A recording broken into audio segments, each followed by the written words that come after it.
Okay, thank you. Sorry, does somebody have their mic on? There we go.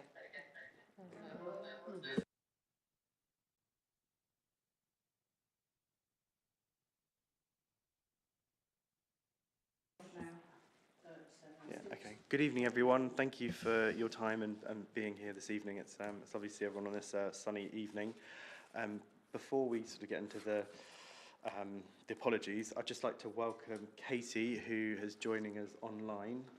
Katie is a new member for Group B, our C of E group. Katie, you're very welcome. I don't know if you'd like to just say hello and introduce yourself.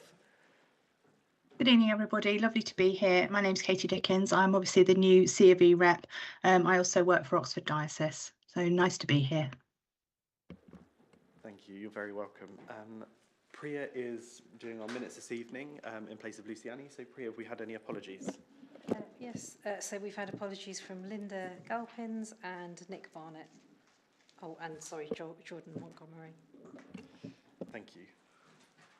Okay, so as everyone is aware from our meeting that we had back in February, we had a conversation around the Agreed Syllabus Conference. So we've resumed our Agreed Syllabus Conference to ensure that the democratic process is followed appropriately.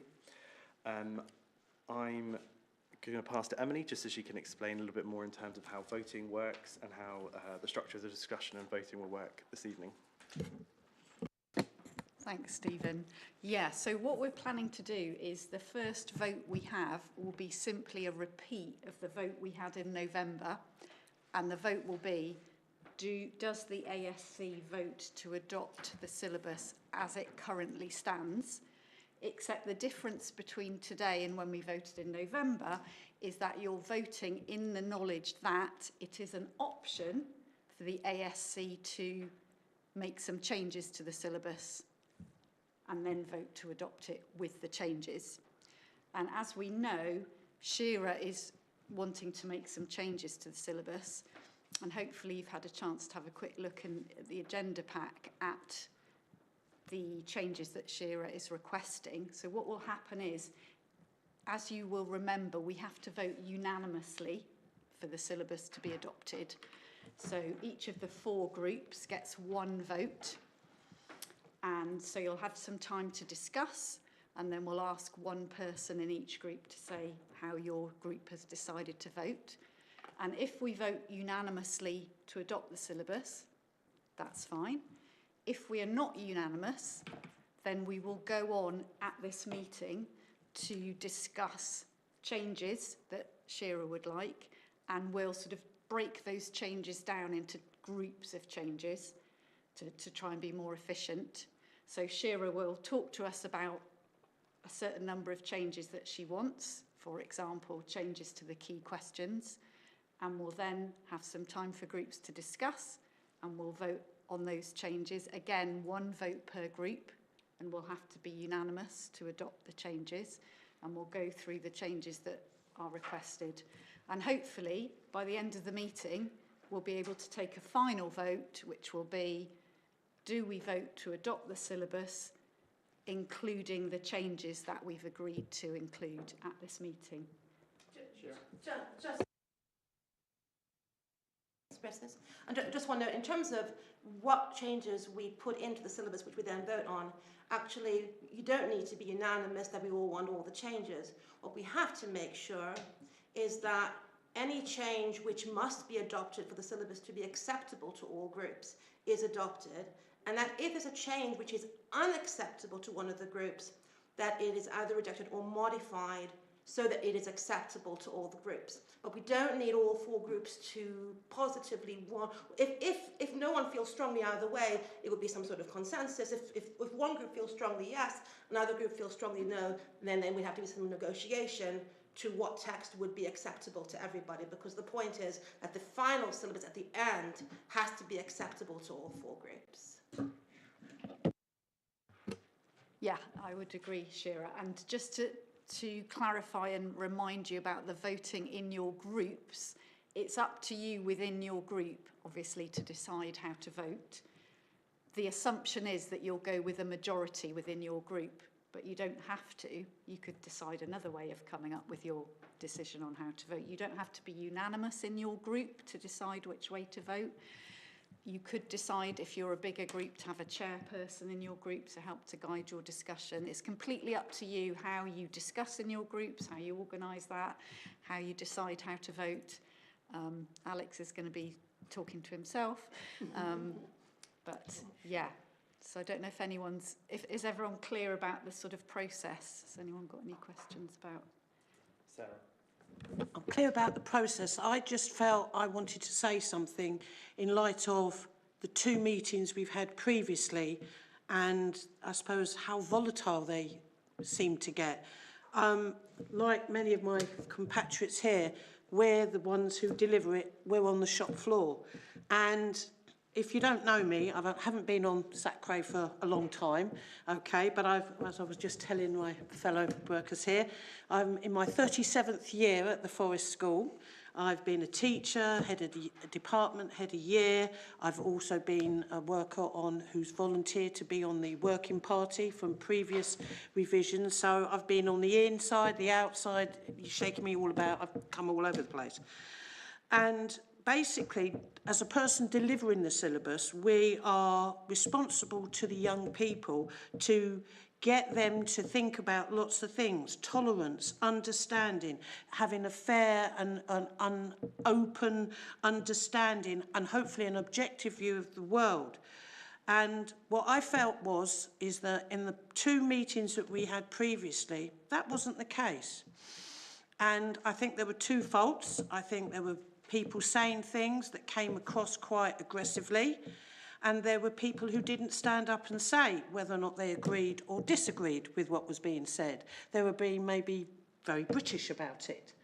And I think we can't do that again, because we're not serving our customers right, okay? And we have to actually talk reasonably and listen to people and treat each other with respect.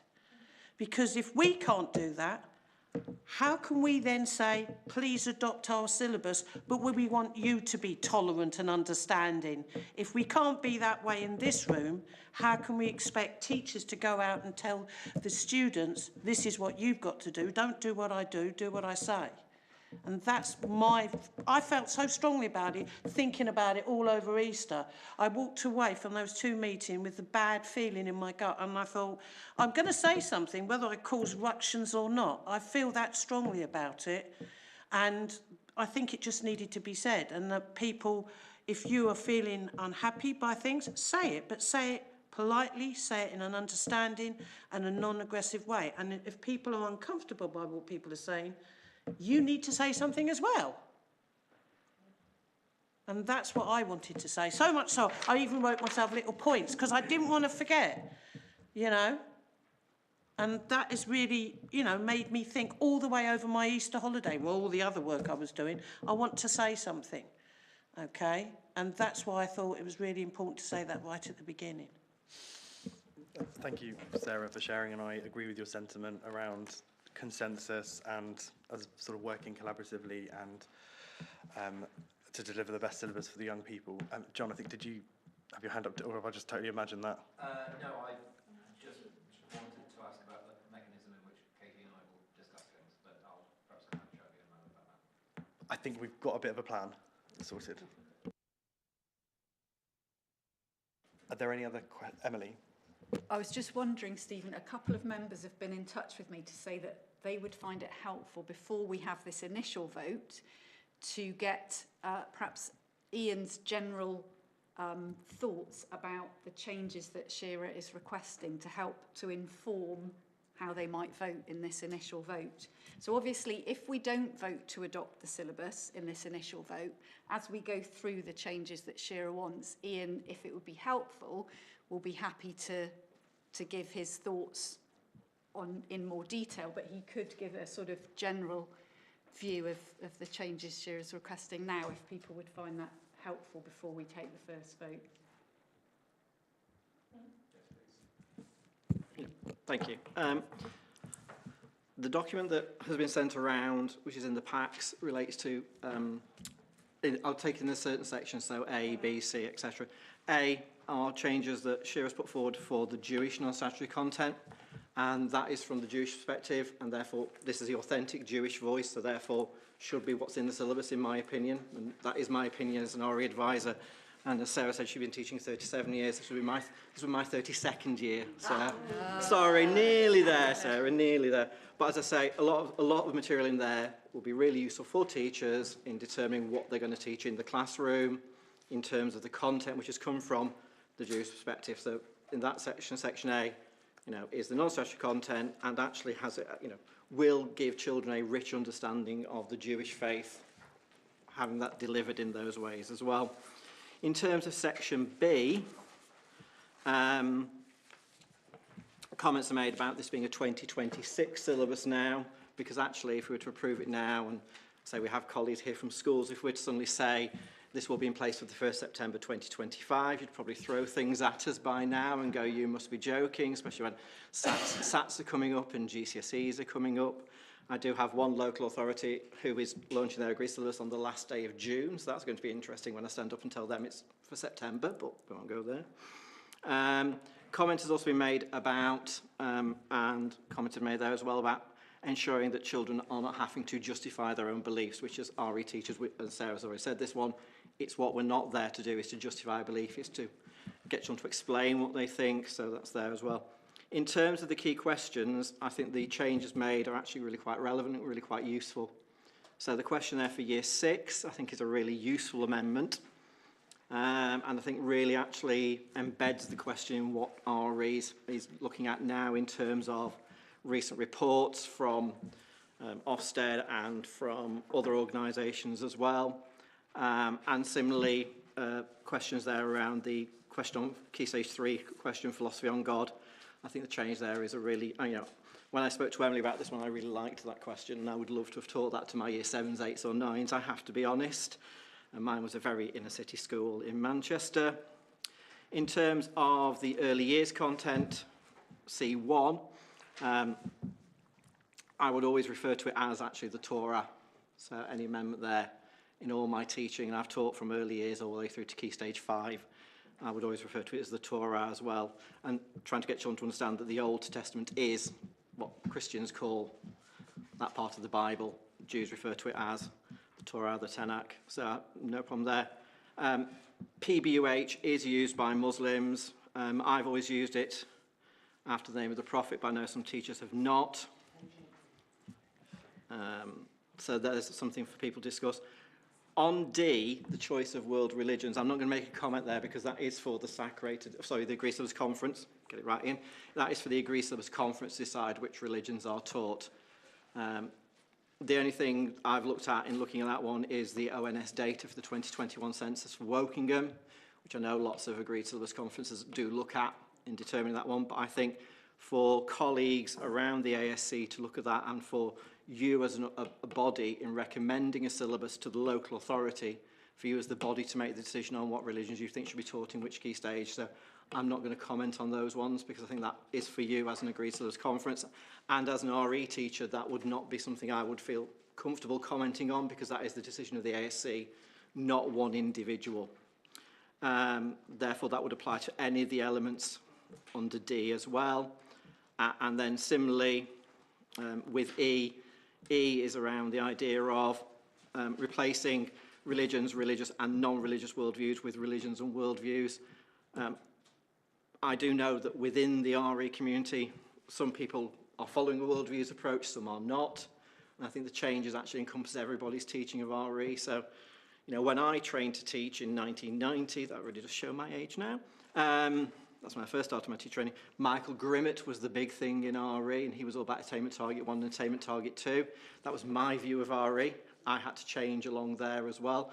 And I think the changes put under statutory content about worldviews will allow teachers then to look at how they deliver RE and the pedagogy they approach for it, rather than presupposing that we're all going to follow one way in teaching it, because we all do teach differently. Often teachers with other specialisms will teach it differently than people who are specialists, so the language may make that clearer as well there.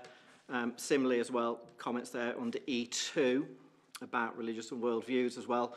They are in line with the comments under E1 there as well. And then F is things that can't be settled now, as has been put forward. So as I say, in terms of the questions, I think the changes put forward as an RE teacher, I would find really appropriate and really useful for me in developing a curriculum, and I think as well, therefore, and the A section as well is commentary from the Jewish faith, and therefore it is the determination of the Jewish members of the, or Jewish member of the ASC as to what should be included within your own agreed syllabus. Hopefully that was useful. Thank you, Ian. Before we go into groups to vote on the syllabus as it was presented in November, I just want to double check, does any other member have any other changes that they're requesting? Nothing has been sent to Emily. There were a couple of things related to, I found a couple of typos, there were minor additional items, which I will put, which will be in my presentation later. They're very minor, but they're in here. Okay.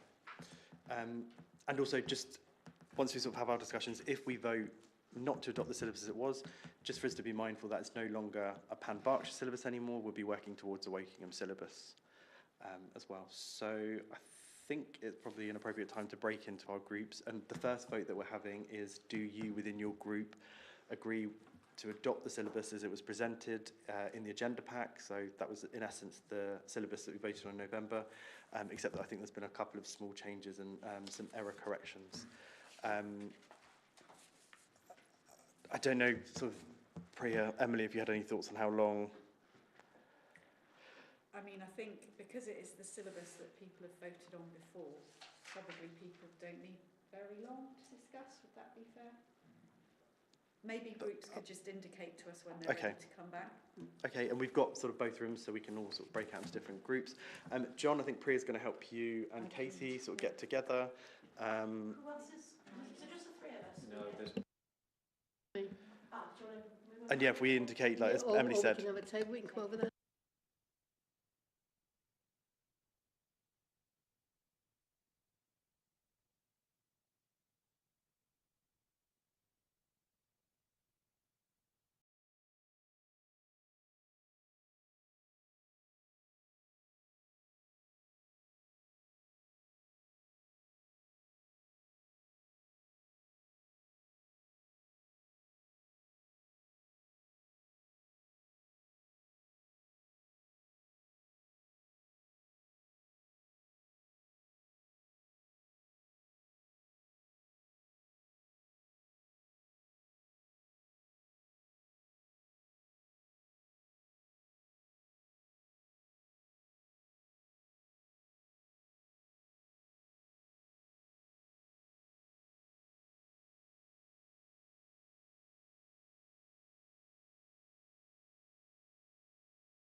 Okay, so we're back streaming. Thank you for your discussion. So I'm just going to come to each group, and if you just it's just a yes or a no from your discussions. So starting with Group A, do you agree to adopt the syllabus? No. Thank you. Group B, Group C, no. Group D, No. Okay, thank you. So we're not adopting the syllabus, so we're now going to move into a discussion on the proposed new syllabus. Emily, I think you had a few thoughts on how best to do this.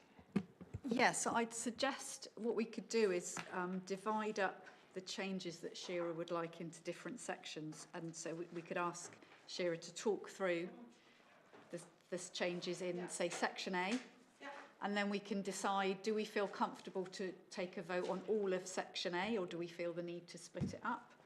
It could be that we can just take one vote on all of Section A, have a bit of time to discuss in groups, then take a vote on Section A, and then go through like that. Shira has sent me a document that's very similar to the one in the agenda pack that some of you will have picked up a printed copy of. That was intended to be shared on screen as Shira talks through the changes she wants. So I'll share that document.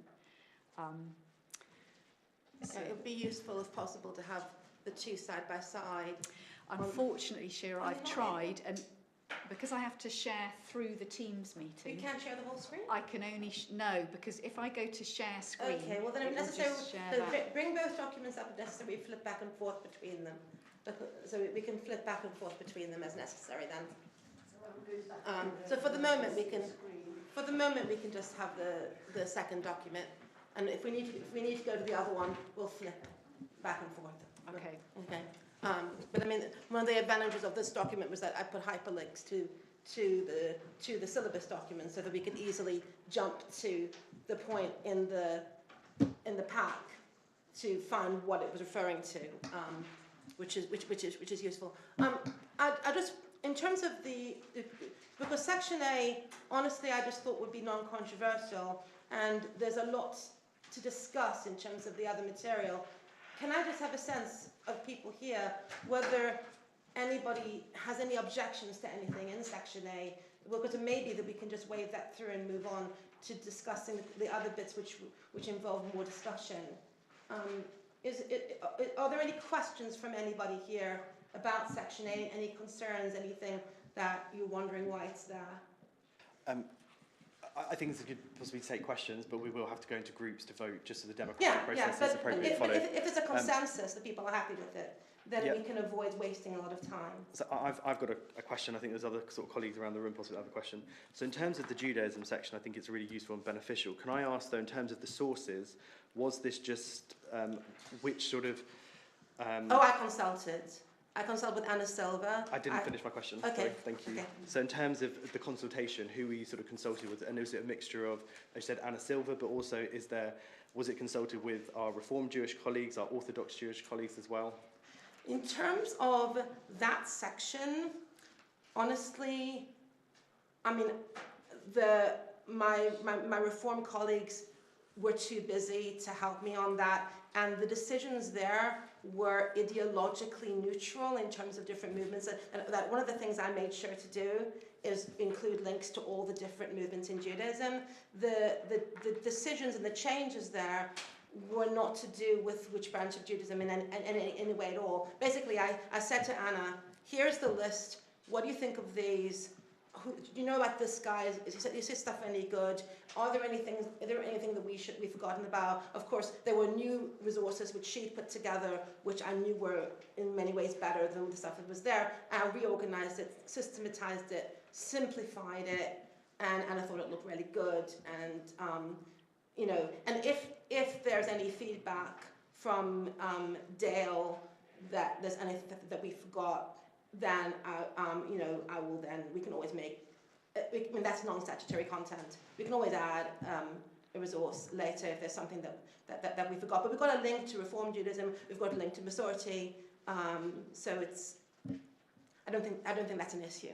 And in terms of, just for colleagues' benefit, do you mind just explaining who Anna is, because they might not know who... Anna Silva is the Educational Officer of the Board of Deputies. So she's sort of the person who we turn to for support, and she has edited a lot of materials, the new materials that are available for schools on Judaism have been edited about her. She's lovely. Thank you. Does anyone? Alex? Just from a procedural point, I think it would be useful, Shira, if you could, because I've just flicked through Section A's. If we're talking about the whole of Section A, there are quite a lot of pages. Would you be able to kind of quickly explain the highlights of the changes that you've made there? So the first thing is that when we first got the initial draft of the syllabus, there was a question about the sort of the story of Abraham, and we did not like that. We wanted a much more broad response to the origins of Judaism, which looked at the matriarchs and the patriarchs and the story of how he became the Jewish people, which we thought would be adopted. When we had our meeting with the RE advisors, we thought that would be adopted. And then they went and reverted back to a question where how did Judaism start, with the story of Abraham, which we just thought was not appropriate. Number one, because it's not a story that would be, if you were to ask where did Judaism start, you wouldn't answer that's not a historical answer. Like if you don't believe in one of the Abrahamic religions, you wouldn't consider that story to be a factual story. It's a biblical story. It's what non-Jews would view as mythology. So we thought that really needed changing to reflect the Jewish people and our origins, and to make it more. It just was a bad question.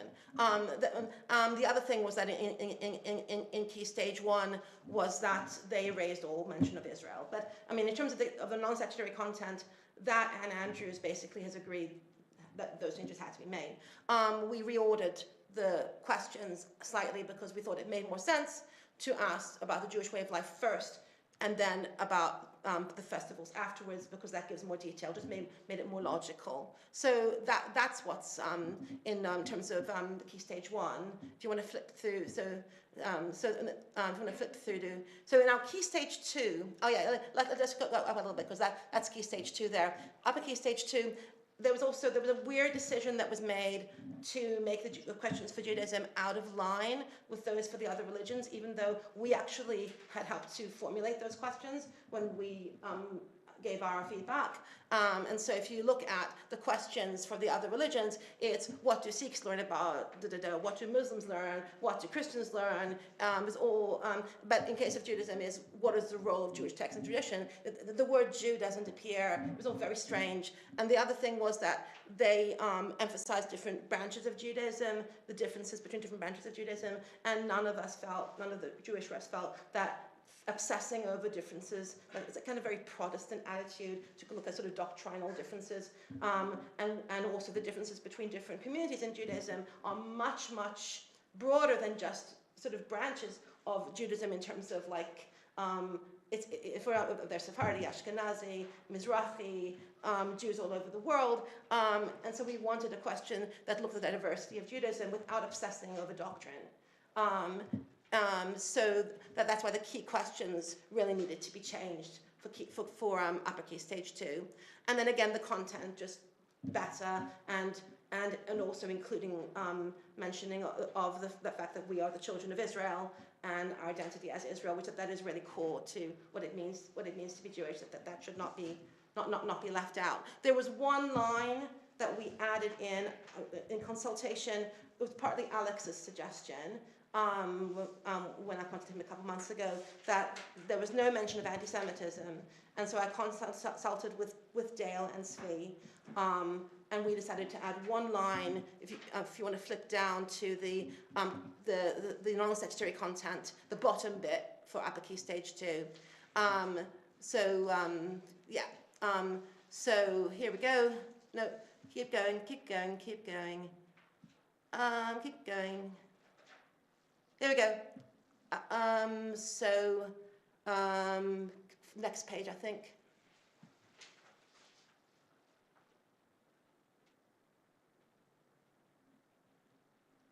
There we go. There we go. That's it. So the diaspora, Jews as an ethnic minority, experience of anti-Semitism, because actually we realized that was an oversight, because actually one of the reasons why you get Jews so actively involved with every kind of social justice activism is because we identify with the underdog. There's a stereotype, you know, Jews live like Republicans and vote like Puerto Ricans. There's a sort of, there's often these sort of jokes about the way that in American Jews in terms of their politics. So we added in that line, and other than that, it's all exactly the same text that Anne Andrews had already added into the non-statutory content, but we wanted to do it ourselves because we put it in a different order, and we wanted the key questions to be corrected as well, because it wasn't just the details, it was the stuff on the left that also needed to be updated. So that's the Key Stage 1 and Upper Key Stage 2. The other thing in Section A was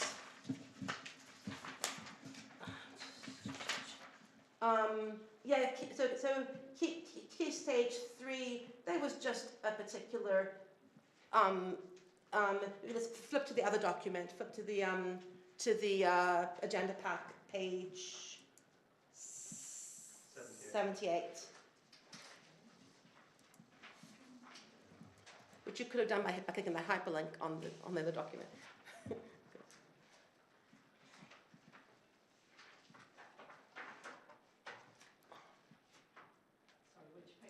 Page 78.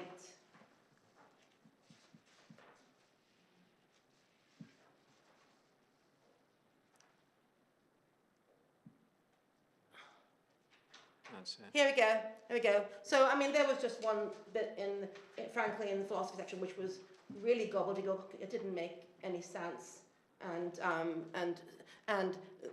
This this text here that I suggested to put it instead, that actually was, I think, pretty much exactly what Anne Andrews then put together.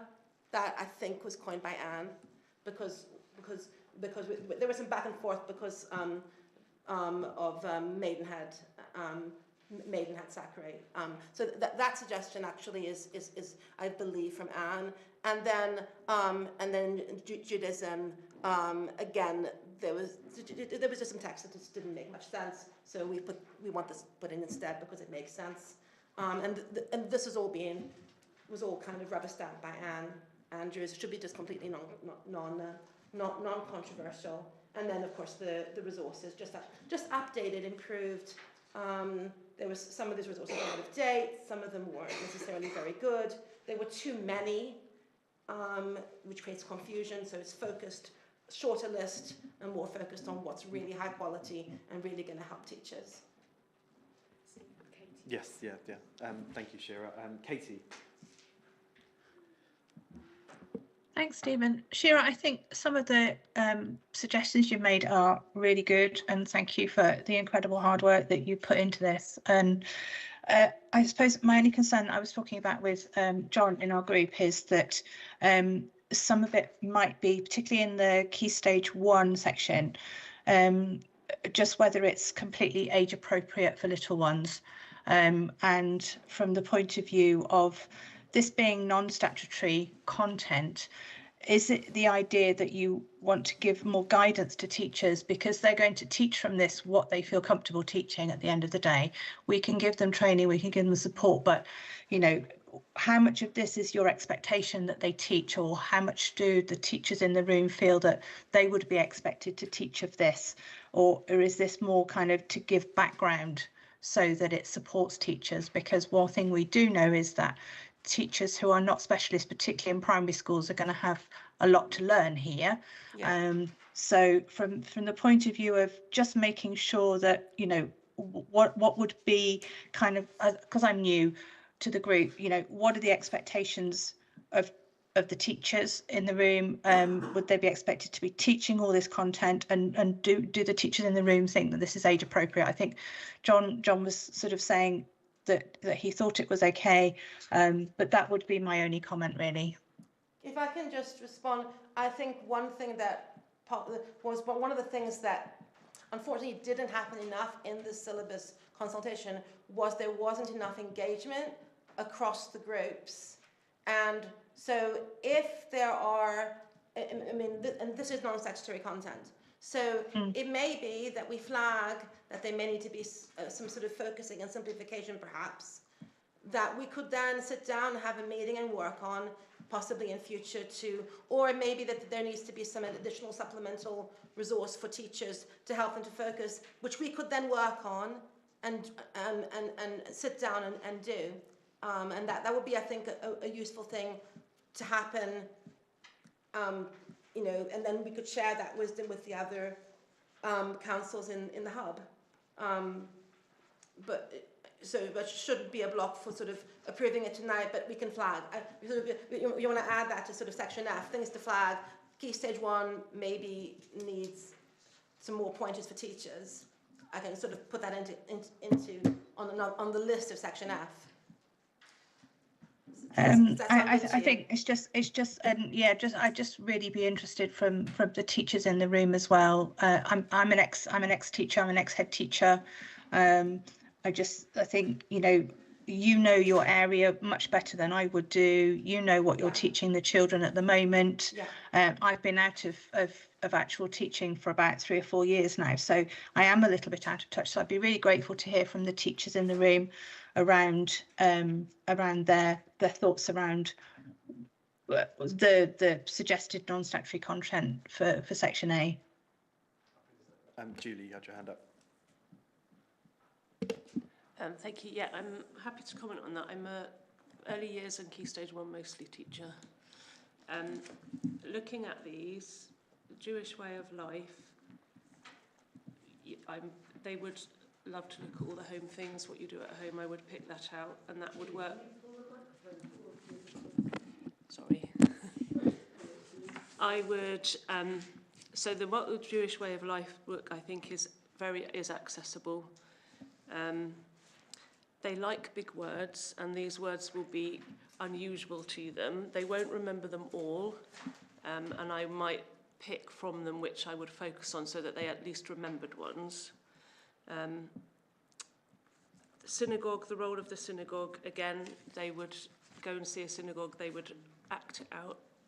We would make a role play synagogue, that's what I would do with that. The one about Shabbat, Rosh Hashanah or Pesach, I can see the Exodus and the creation taking up most of the time I've got available in a unit, and I might extend with the other, but I might not get to all of that. Where have I got to? And that's it, there's the first one. The first one is all stories, so I would pick the stories of the people and teach it through story. So, but what this does is give me the proper technical vocabulary, and vocabulary is quite key at the moment in education settings. It's how does your vocabulary extend the learning, and the vocabulary narrows gap between those who can't, those who can. That's how you develop them quicker. So I think I would access it. I wouldn't use exactly these words in here. I would use that vocabulary and make it come alive through plays and stories, and I'm fairly mad in my classroom, so it might not look as serious as it does on paper when you bring it to life. If I can just add, we also realised that this was also put together with also me working with my husband, Rabbi Tzvi Solomons, who spends almost every day talking to some little children about Judaism. And so that this is also informed by what do you normally talk about, and how, and what he normally gets into his sessions when he goes to schools. So there's pedagogical wisdom and experience in here. I'm not just coming to this just as a Jewish person. I'm actually an education person as well. Sorry, Alex, and then yeah, just to. Sorry, Alex. Shira, do you mind just when you're just turning your mic off? Just I think only two can. Yeah, just a question for Katie. I'm looking at. I don't know if I'm interpreting this document incorrectly, but I'm looking at the original to be replaced, and I'm looking at the newer version that Shira's put together. The newer version actually looks shorter. In terms of, like, if we're talking about like amount of total content in the Key Stage 1 section, it's shorter, and is it not? There are 2 pages. It starts on page 4 and goes on to page 5. Yeah, but the first one goes from page 3 to page 4.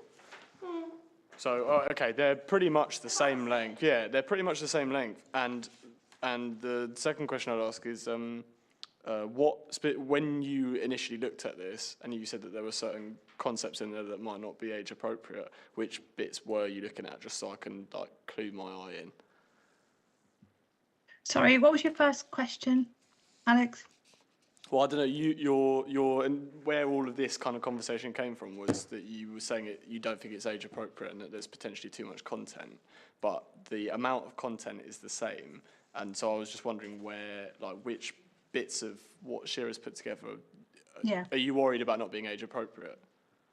No, I think it's to take Julie's point around, what is doable in the time with small children. I think that's first thing. And I just wanted to check in with teachers to see how they felt about that. And I think Julie was great in her response, and that was really helpful. And she's clearly a super, an asset to her school. I think a couple of things for me really was around. So I spoke to John about this in the session. Was the word diaspora, and the concept of that, and whether that was the right thing to put in at that point. I think there was. Are you talking about upper key stage 2? No, Key stage 1? Key stage 1. Where was that? Key stage 1. Oh, In that page. first Can we just let section. Katie, finish, and then Shira, you can respond. Yeah. So in that first question, so what is Judaism and where does it come from? You've got the word diaspora in there, and I think from my point of view, is this guidance for teachers? I think that's my question. Is this guidance for teachers around what can be taught and giving them the background for it? And then, as Julie says, you kind of pick out what it is that you want to be taught.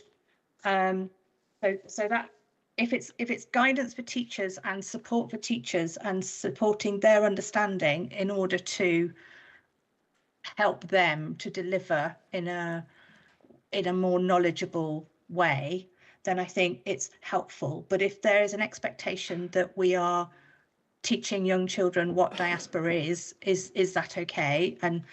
Or do we need to make it slightly more child friendly? But John's view was that actually, if you don't mind me saying, John, you said, well, children know what digraphs are and, phonemes and all that sort of thing, and they like big words. So I take that point that Julie said around the big words and interesting words, and I think that's a really positive thing to do. I think the other thing was really, again, sort of my lack of knowledge really around what would be your expectations. There are some additions here, but if you're telling me that these are appropriate additions and things that you think are useful for everybody to have as background, again, it's about schools taking this, isn't it, and creating their own curriculum and their own scheme of work from it. So it's non-statutory, so it's clarification of things for me, rather than suggested content, if you see what I mean. There's a lot of definitions, which is good, but what is the expectation around, are we going to be expecting the children to be learning everything off here? And I think you've answered my question in that the answer is probably no, but it's useful to have that in there for teachers. Thank you, Katie. Sarah, then Julie. I think I very much agreed with the idea, Shira, that you were saying that perhaps you could have a working group that if people agreed with a lot of this Jewish information here, which obviously from your depth of knowledge compared to our depth of knowledge is very important. And I think, as Katie was saying, identifying what the teachers need to know and what the students need to know. So if you could, I don't know, colour scheme it. This is for the kids, this is for the teachers. Or do whatever, to aid our knowledge so that we can then use it. Oh, yeah, that goes before that. That gives me the whole story to tell the students. Yeah, and this meeting is being recorded, so what I'll probably do is go through this, and because there was this idea of additional content, additional resources for teachers. So everything that's being said now, we'll note and think about in terms of what additional resources are needed for teachers, although I have to say that a lot of that is there in the links, that list of links is already there. Totally appreciate that, but I mean, you've got to realise that you will have non-specialists delivering RE to students, different age groups, so the more help and facilitation you can make, the more likely you're going to get it done well. Absolutely. I was just going to say it is non-statutory, so as a teacher I would go through and I would follow it through, but if there was something that wasn't appropriate, I'd leave it. I do agree about the diaspora. I wouldn't be teaching that directly because the stories behind it are pretty horrific and very, for a 4, 5, 6, 7-year-old, it's taught in the curriculum in the upper key stage 2. So diaspora I probably wouldn't cover. I would go emphasis of practice over belief. I would do that bit. I would look at the bold words and think that's what I need to make sure I've taught. What story will teach that? There's a simpler way. So if Jews come from Judea, why are they here?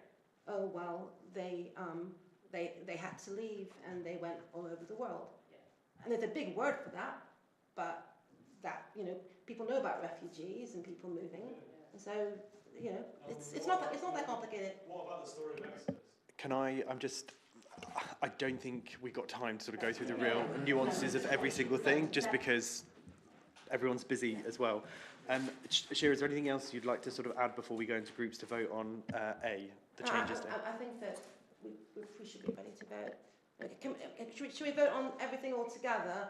And then what I would suggest is that if there's any particular item that any group objects to, that you highlight that item, or if you agree to all of it, so that we only then have to discuss the bits that people might object to.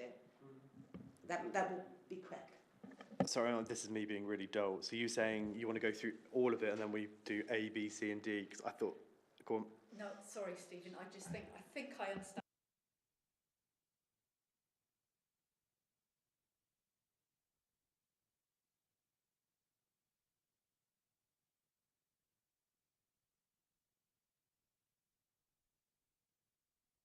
And that way we'll be able to narrow down any points that might be the disagreement. So either we agree with all of it, or we agree with all of it except this bit we want changed, or, you know, and that way we'll be able to narrow down.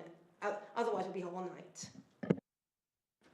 Okay, so if we go into our groups, and again, we can just have a look around and see how all the groups are doing, and then come back together.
It's just clearer in the document as in this afternoon. It's the same material, just easier to see everything. So the first change was just changing the date, and that's already been fixed. I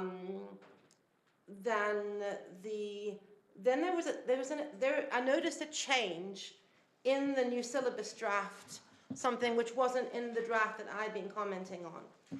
And maybe Ian can explain why that change was made. I don't know who made the change, but the latest draft changes the word promote to the word impose. So it says an agreed syllabus and religious education department must not be designed to impose any particular religion or view on pupils. And I really think that it's not enough just to say you can't impose. In promoting a particular religion, we have a word for that. It's called proselytizing, and teachers shouldn't be doing it. So I don't understand why the wording in the syllabus was weakened to change promote to impose. Do you know why?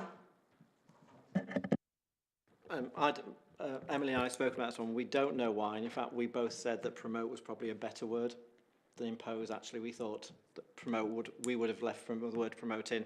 So I don't know why that one's been changed. But if you want to change it back to promote, then please do so. I think I changed the wording very slightly just to make it read better.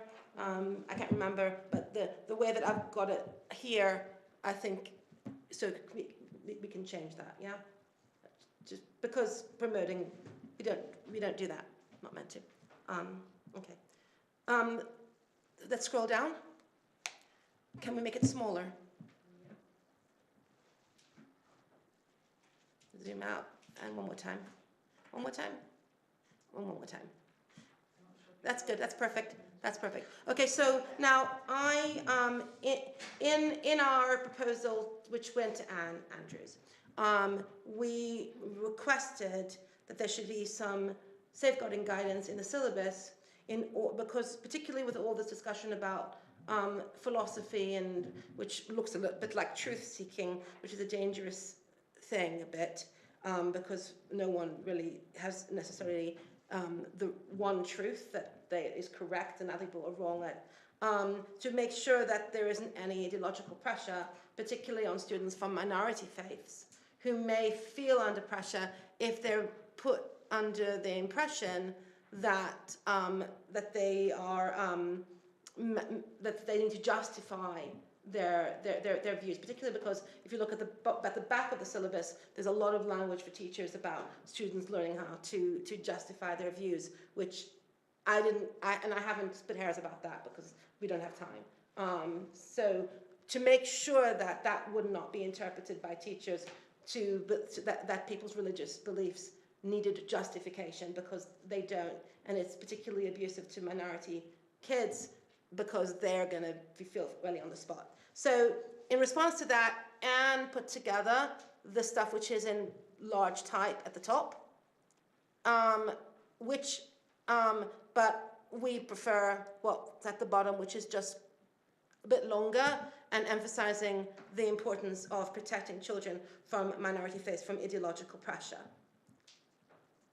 Shira, can I ask a question on this point as we're going through things? I have to be candid with you and honest. I actually find, as a professional, I find having that in there quite offensive, because as teachers, we have statutory duties and teacher standards that we need to abide by. And if any of the people in my when I was teaching in my faculty, imposed their view or acted in a way that contravened to this, then I would be referring it appropriately to the head teacher, who would then therefore conduct some kind of investigation. I personally, I find that as a professional, I don't feel that should be in there to this extent. I'm going to tell you why I found it necessary, and it's because, do you remember that first draft of the syllabus where there were those activities that told students to take a bunch of religious beliefs and rank them for which were more reasonable? And I was just like, what the bloomin', what's going on here? There is a movement in RE. There's this particular approach. It's called critical religious education. It has a lot of support from certain people quite high up in the RE Council and NATRE. If you look at some of the materials coming out of NATRE, they actually explicitly say that the purpose of RE is to sort of find answers. And there's a movement to turn RE into philosophy, and I'm very worried about it.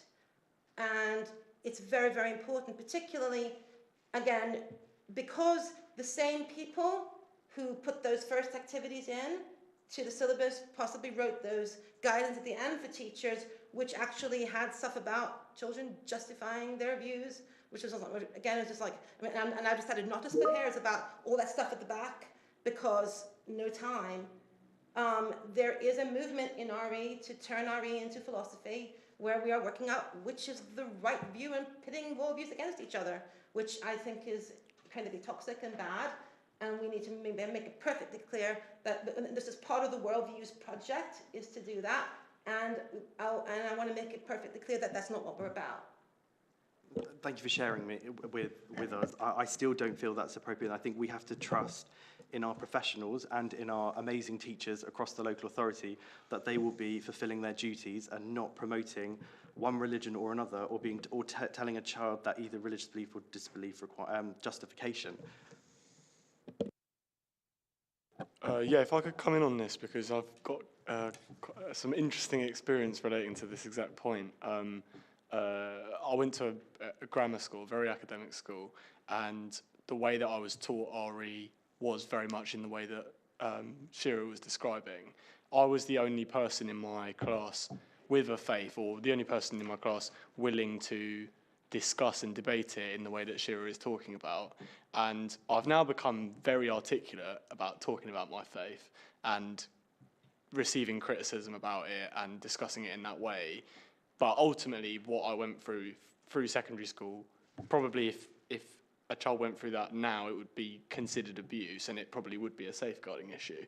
But my school didn't take it seriously enough. It was, you know, my school was all about academic achievement, and as far as they were concerned, if I was able to articulate all of this in an essay and get an A star in RE, they didn't really care. So I very much empathise with this, because this is something I did sadly experience at school a lot. However, I do agree with the point made here, which is that ultimately I think we need to trust in our teachers, and I think if there is already statutory guidance for teachers, if it's already a given that they should be doing this, I think spelling it out in this way is almost treating teachers as guilty until they're proven innocent. And so that would be my point on this. I totally agree with the reasoning and why you've chosen to include that. But I think equally, yeah, teachers have a safeguarding responsibility, and I don't think that needs to be spelled out in an RE syllabus. If I can just make one more point, one of the people responsible for that activity is now in charge of NATRE. They run workshops for teachers. I am very concerned about some of the training that teachers may be getting at the moment. I agree, but I don't think this is the forum. I don't think this is the forum to communicate that. I completely appreciate what you're saying. I just don't think this is the forum to communicate that. Just supporting your point of view as well, and Stephen's as well. At the moment, I have a student teacher. And one of the things that every single lesson I have to comment on is his way of delivering whatever he's teaching, for whichever class, whichever subject, whatever topic, is he showing mutual respect? That is part of the teaching standards.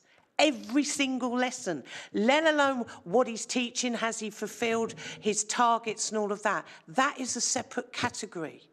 So that is a part of our job. We can be hauled up, we can lose our job if we don't follow those standards. That protection is there. And I totally agree. I think this isn't the place to put that language in, which rather is derogatory to teachers who have a hard enough job anyway. Can I propose a middle ground which simply adds the bit at the end that at no time must any child be told that either religious belief or disbelief requires justification, because there are some activities in the syllabus that could be construed to, particularly with respect to belief in God, that activity, certainly the way that it stands now, we haven't revised it yet, and we haven't got there yet, did give overtones that belief in God requires justification, and to avoid any confusion over that, if that last bit can be put in, but just that last bit. Yeah, it's okay, Stephen, you can move on. My point's not relevant anymore. We thought that was quite reasonable to put that in. Yeah.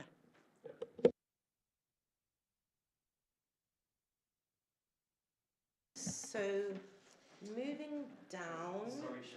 Sorry, I forgot to say, Stephen, Katie put in the chat, she was suggesting that Shira could perhaps present on section C as well as section B and vote on all those together, just to be more efficient.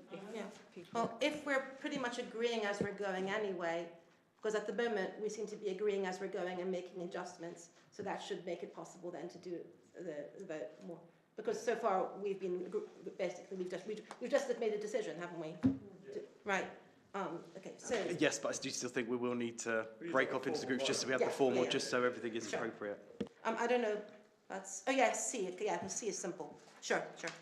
Yes, second C is simple. Okay. So B2. Yeah, you should look in the agenda pack for B2. All I've got here is links. Yeah, the year 6 core question. You scroll down. Just it's a better question to say how can having faith in someone or something help people cope with matters of life and death, rather than asking them to make a judgment about. I mean, what do you mean? How well? Which faith? What kind of faith? Faith in what? You know, some kinds of faith probably are very bad, like maybe believing that you're going to be eternally damned if you kiss a girl, and other kinds of faith are going to be really helpful. So it's just I just thought the way what happened to it? It's gone. Okay. So how can having faith in someone or something help people cope with matters of life and death? It's a better question. Ian thought it was a better question. Does anyone have any issues with that? Then the other thing was, just to adjust the wording further down to match that change in the question. So instead of pupils consider the answer to the question of how well faith helps people to cope, pupils consider the answer to the question of how faith can help people to cope, just to make the content inconsistent with the change with the question we just changed. Right. Then in Key Stage 3 philosophy, the question, is there a God and how do people think they know? Just a really bad question, in my opinion. It's a closed question as opposed to an open question, which would be, what does it mean to believe in a God? How does such belief matter? And do we need a reason to believe or not to believe in God? By the way, the older drafts did include whether it matters, and that was taken out. I don't know why. It was the previous draft was better. They made it worse. So let's go back to what they had before and make it even better. It's a better question, and it's more conducive to having those conversations without it being a matter of who's right, who's wrong, which is not really what worry is meant to be about. Now you can see, Stephen, why I had that other because there is an undercurrent. I don't know who wrote these questions. There's an undercurrent of an attitude which views RE as discovering what the truth is, which I just think is profoundly unhelpful, because none of us know what the truth is. We have to respect difference. Okay, C. The early years, it was just inappropriate to use the word New Testament as a neutral term outside of its Christian content, and Andrews agreed with the change. So instead of saying narrative stories from the Old and New Testaments and Torah, to put narrative stories from the Old and New Testaments, Hebrew Bible and Torah. That way you've got the Old New Testaments is the Christian terminology, and Hebrew Bible and Torah or Jewish terminology in order not to conflate. So in order that the Hebrew Bible is listed as well as what Christians would call the Old Testament, and that's a compromise that between me and Anne Andrews. It's not necessarily exactly the way I would have done it, but that's what Anne put in. Can I ask, is that specifically for teaching? Is that specific? Oh, I did press it. Is that specifically in the context of Judaism that you're making that change? No, it's general. This is okay. Because just to kind of finish my question, in my head it makes more sense to refer to it as the Torah when you are studying Judaism, and to refer to it as the New Testament when you are studying Christianity. But Yes, perhaps I'm missing something. This was not Christianity content. This is foundation, and this was like, we're going to teach lots of stories from lots of holy books, and we're listing Christian books and Jewish books and Muslim books. It was a whole list of books from multiple religions. And so, in that context, which was not a Christian context, it was a context of listing all the different books of all sorts of different religions. It was inappropriate to simply use Old Testament instead of Hebrew. No, that's fine. Because it wasn't in the Christianity content. Obviously, you could call it Old Testament. Right. And I'd just make the point that it would have been inappropriate just to refer to the Old Testament as the Hebrew Bible. Because the Hebrew Bible and the Old Testament are actually not exactly the same book. They're arranged in different order. And it's not a useful way for referencing it, because it tends to, on its own as a standalone term, but because you've got the phrase Old and New Testaments there, Christian designation, Hebrew Bible as a Jewish designation, I think it works pretty well. Okay, that's fine. That was just a clarification. Thank you. So that was the wording that Anne Andrews thought was best. And I think the old syllabus, the previous syllabus, I remember us going through it, we had pubba all over the place. I think it's important that students learn what that phrase means, which actually isn't in the syllabus. Which, that when Muslims say Muhammad, PBUH, what is this PBUH? So to learn what it means, I think, was actually an oversight that is not there. But it's stuck in some of the non-statutory content as something that is a neutral term, which it isn't, because, we have a phrase in Judaism, Allah Shalom, which is exactly the same thing. It literally means peace be upon him, or Aleha Shalom, peace be upon her. I would not expect a non-Jew to say Moshe Rabbeinu, Moses our teacher. A Jew might say that. A non-Jew is not going to say that because he's not your teacher. And maybe if you're Christian, but you still wouldn't use that language. That's what we do. So it's about what we do, what you do, recognize the difference between the language that people within a faith use to each other, and understanding what language it is and why that use that, as opposed to what the language is that you will use when you're talking about a faith from a point of view as being a teacher, where you're not meant to be taking a position. So teachers shouldn't be saying Muhammad, PBUH themselves.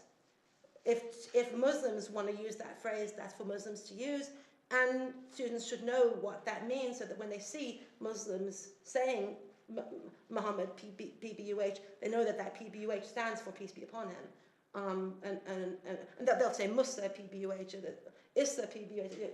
That's the way Muslims speak about their prophets.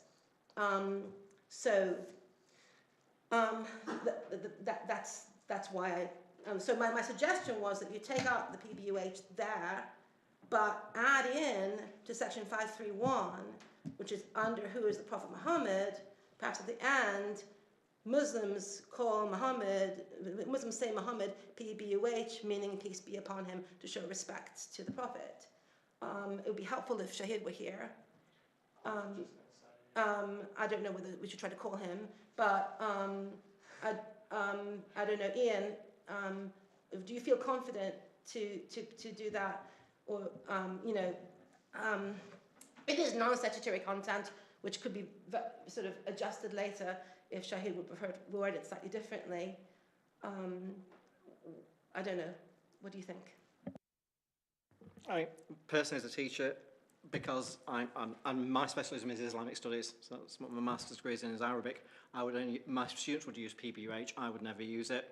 I would use it I would never give them anything in Arabic either, because the idea of it's Arabic dictated from the Quran, it has to be buried rather than destroyed in any other way. So I think it's appropriate for children to be able to use it, but as you say, not from Muslim background, but as an Islamic scholar, I say that's what my higher degree was in. I would not use it when I was referring to Prophet Muhammad in my own teaching. But don't you know what it means? Yeah, I mean, in fact, and having taught A-level Islam for the past 16 years, I would always use SAW anyway. But I think, ensuring children know that Muslims will use PBUH shows an understanding of the importance of the Prophet, the place of the Prophet within the Islamic faith, However, it's for the children to use it or not as they feel free, and for teachers to use it or not as they feel free. So in my own department, there were 5 of us, none of us used it. But I was in a 68% Muslim school, so the students would use it, but they never had any issue with me not using it or any of my colleagues within school not using it because, as you say, that is their faith, it's not my faith. As I say, so that's just my own personal opinion on that one, but schools are free to use it or not as they see fit. I would agree with that. As you know, teaching in a school with many Muslim boys, they are perfectly comfortable with me using the name Muhammad. Certainly I have to explain to many non-Muslim students what the, you know, peace be upon him, why that is there, either in written form or if it is spoken by the students.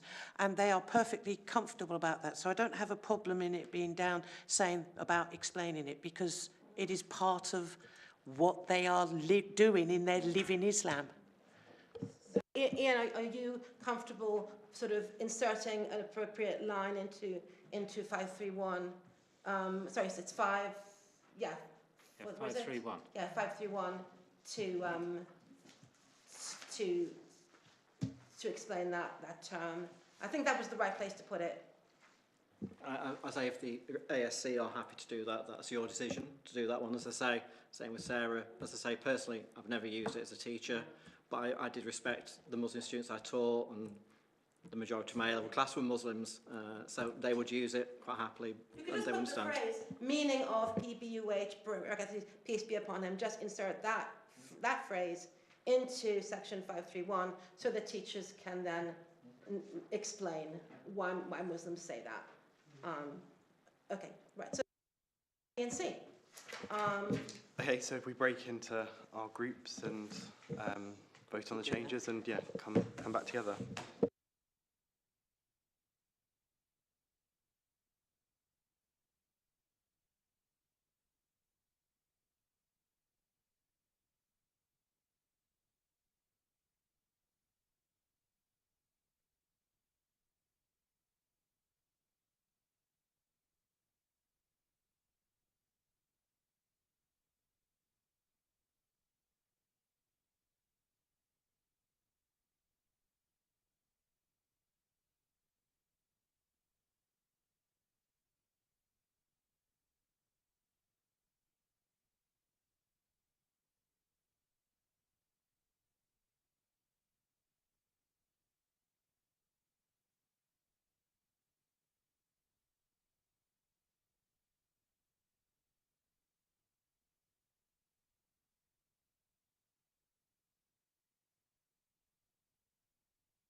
don't know the 7 laws of man.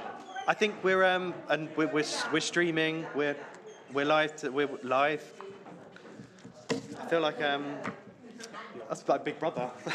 You're live on Channel 4.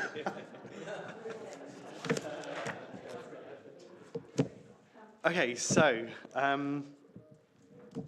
sorry, just bear with my paperwork. The suggested changes, so within B, so Group A.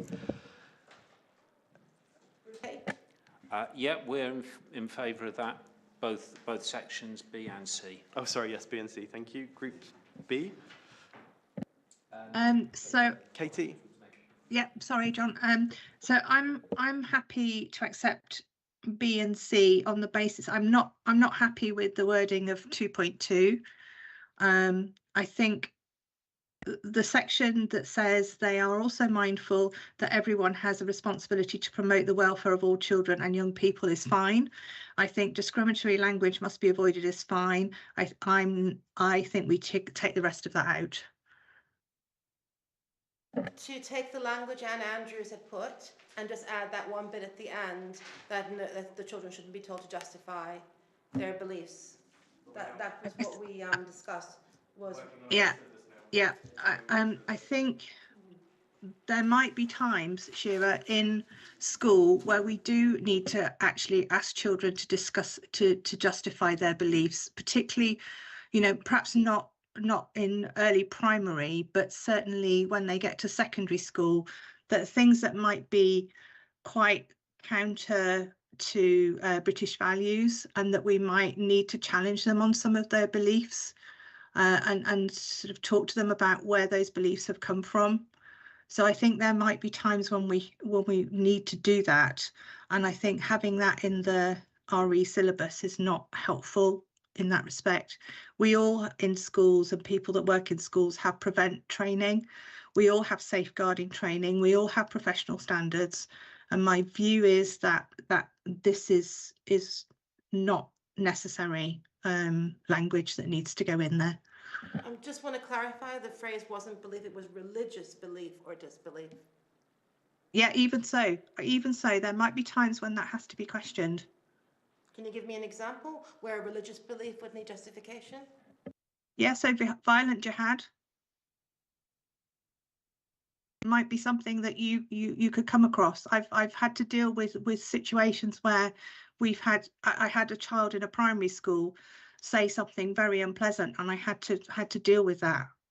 So I think we just need to be mindful that we don't want to be putting things into a document that could go against British values or the prevent stuff. That's not the same thing at all, is it? I was just wondering, I mean, I'm not an RE teacher at all, but I was wondering, Katie, whether the sort of thing that you're talking about would happen within an RE lesson. So maybe what we're talking about is in an RE lesson, we shouldn't plan activities that require children to justify their belief, and then that would still enable, in the wider context of school, that would still enable discussions with students in which they do have to justify their belief in some circumstances, but not within the planned activities of an RE lesson, perhaps. So I just want to say that if you're in an RE lesson and a student starts spouting stuff about jihad, I still don't think that the appropriate response would be to get him to justify those beliefs in front of the rest of the class. I'm not suggesting that either, Alex. Right, so then in which case you agree that at no times should a child be told that either their religious belief or disbelief requires justification. Well, are you saying at no point in the school day, or are you saying at no point during the RE lesson? Because, I just think we just need to be cautious. This is an RE syllabus. I think that we're talking about the difficulty we're getting into is that there's religious beliefs and then there are political beliefs which are phrased in religious language, where what you've actually got is a belief about, well, a worldview as opposed to religious belief. In other words, you know, that you want to create a sort of kind of world. And obviously, if you have a belief you want to create a certain kind of world, that affects me, and I have a right to do it. I appreciate what you're saying, Shira, but to actually come back to the question that you asked Katie, can you give an example where a child ought to justify their religious belief or disbelief? The example you've given is not a valid example, because if somebody does have those beliefs, they should not be required to justify those in front of a class. That is a completely separate issue that takes place outside of a religious education lesson. So that last sentence, which the rest of this council agreed on, unless you can give another example. Did the rest of the council agree? Sorry, maybe I missed that because I'm not actually there. I do apologise. I don't think, I think you said you wanted to leave that in, but then we were going into groups to have a conversation around that. I proposed a compromise, which was that we would just add that one phrase. To be honest, I mean, this is something I've been grappling with. See, when I think about religious belief, I think about, do you believe in God? Do you believe the Torah is divinely inspired? Do you believe Jesus rose on the third day? I'm talking about religious beliefs. I'm not talking about moral statements about what the way the world should be, or what laws should be passed by Parliament, or whether there should be a Sharia law in the UK, or, you know, that those are all political statements, or should homosexuality be legal? Those are political decisions which we obviously debate and disagree because they're politics. I don't know. I would say that even if we want to talk about jihad as being or supporting the jihad as being a religious belief, I still don't think that it would be appropriate for somebody to stand in front of the class and try and justify that. So I think the statement that you've said, the compromise that you have suggested, Shira, is completely fine, unamended. And I don't think an example of a student supporting the jihad is a relevant example here. I think if a student is supporting the jihad in an RE lesson, there is other statutory guidance, presumably, that exists that ensures that something is done about that, which doesn't need to be addressed in the RE syllabus. In the same way that all of the stuff we've took out of this statement before is also covered in safeguarding legislation. Whereas the bit about nobody should have to go through what I went through at school, where every single time we did, does God exist? It was, let's turn to Freeney and ask him what he thinks. Nobody should have to go through that. So I really, really strongly believe in that final sentence. I think that's really important. And unless somebody can give me an actual example where they should, then I think we ought to leave that in. I'm really sorry that you went through that, and it sounds really difficult and challenging for you. I think ultimately, as a professional, that whoever taught you, they need to be held to account, first of all. And secondly, as I sort of said, I just think that is such a combative language towards professionals that you wouldn't get in a syllabus is like a GCSE RE syllabus. I don't see any of that in a GCSE RE syllabus. I wouldn't see anything around in like a science or an English syllabus saying discriminatory language, if you're teaching of mice and men or something, should be avoided and things. And you should justify your views on race, for example, if you're teaching of mice and men. I find it so combative towards educators. I'm sorry, Ian, you had your hand up. Yeah, just thinking about moving this forward. Would it be appropriate then to put into the syllabus the hyperlink to the teacher standards that Sarah mentioned earlier? Because part 2, which is about personal and professional conduct, and that goes back to what you were saying earlier, is the idea of treating pupils with dignity. So actually it's already there, stated within teacher standards, and teachers have to demonstrate those. So putting a hyperlink into that would actually encompass all the discussions we've just had, because it would therefore stop people talking about going to you and saying, what do you say about God? But actually that then can be updated, because as government guidance is updated, we can change the hyperlink, and therefore it's not the working group syllabus making that distinction. It's saying teachers have due regard to the law, as you say, for fundamental British values, the teacher standards, all the frameworks actually mention it. So maybe putting that in there, because actually that encompasses everything that's in there. And as you say, Sarah, teachers are already using those.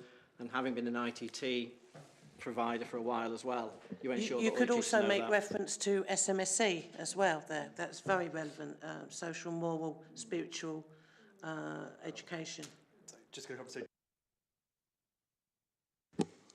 I think, having heard what people have said so far, I would be a lot happier with simply taking out, and at no time must any child be told that either religious belief or disbelief requires justification.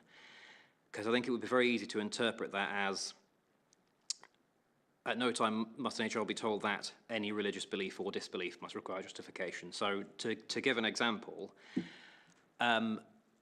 issues within, for example, the Church of England at the moment, I don't think you could have a discussion, let's say in Key Stage 3, about, for example, accepting the authority of women or the validity of homosexual relationships. It would be extremely difficult for a teacher to deal with a discussion of that nature, treating people with dignity. And I think, as Stephen said, you've got to trust the professionals to be able to conduct that. That would be an extremely difficult thing to do. And having having this phrase at the back of this paragraph isn't the way to deal with it. And I think taking that out and referring to the standards would be a much better way of doing that.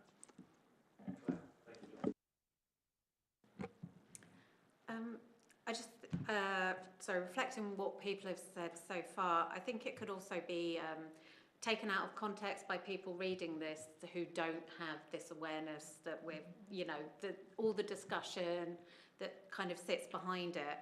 And to be honest, the first time I kind of went to it and read it not from a teaching perspective, but, that it seems there's a sense that it kind of implies there is a problem, that this is a problem, and that's why we're putting it in there.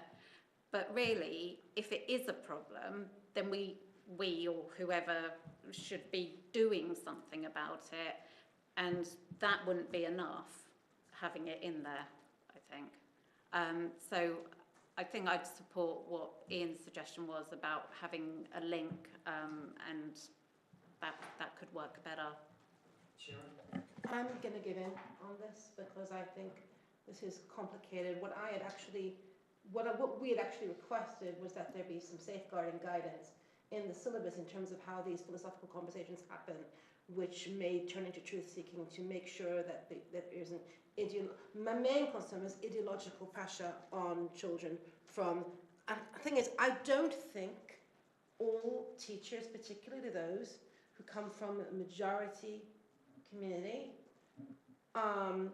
understand what it is like to be in a classroom where your religious beliefs are different from pretty much everyone else there, and how, so in a way, I think that in the proposal that I made of a compromise, I suggested the bit to keep in that was less important, and that particular care should be exercised to avoid ideological pressure on children from minority communities to conform with the majority, feel under pressure to justify their differences from others, that was actually probably the more important line. And I know, Stephen, that you think that teachers understand this implicitly. I can tell you that, I remember my daughter was at in school and they were covering Easter, and they spoke about the rabbis who did this and that to Jesus, and she came home in tears, but my daddy is a rabbi. And the teachers just, you're in your majority bubble and you're not thinking, what is it like to be the minority kid in the class who comes from a different background, because you're just assuming that it's all fine, it's not.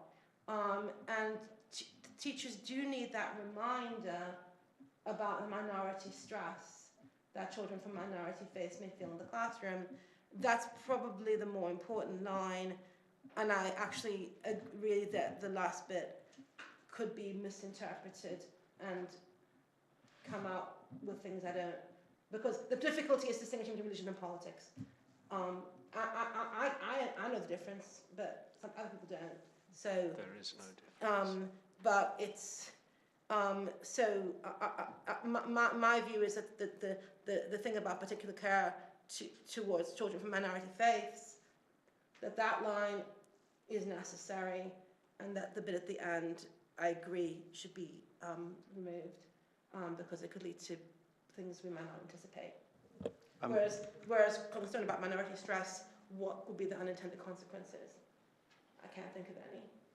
I'm really sorry your daughter experienced that, and that's not right, Shira. And again, that school and that teacher should be held to account. And I think kind of, Claire, it goes back to the point that you made, that there is clearly perhaps maybe a bigger issue, and we need to be calling out inappropriate teaching when it happens and when it takes place. Ian? Yeah, just while Shira and Owen are speaking, I've just formulated the following, that we could put in: all teachers in delivering religious education should have due regard to the teacher standards, hyperlinked, and to the guidance on fundamental British values in SMSC, and put the hyperlink there. So actually it's referring back to the DFE rather than anything else, because those are the statutory instruments from DFE that teachers are required to follow. And I would say with that actually raises its profile. It's non-personal. It's reminding people that these key aspects of what it is to be a teacher of RE, you would tiptoe every lesson.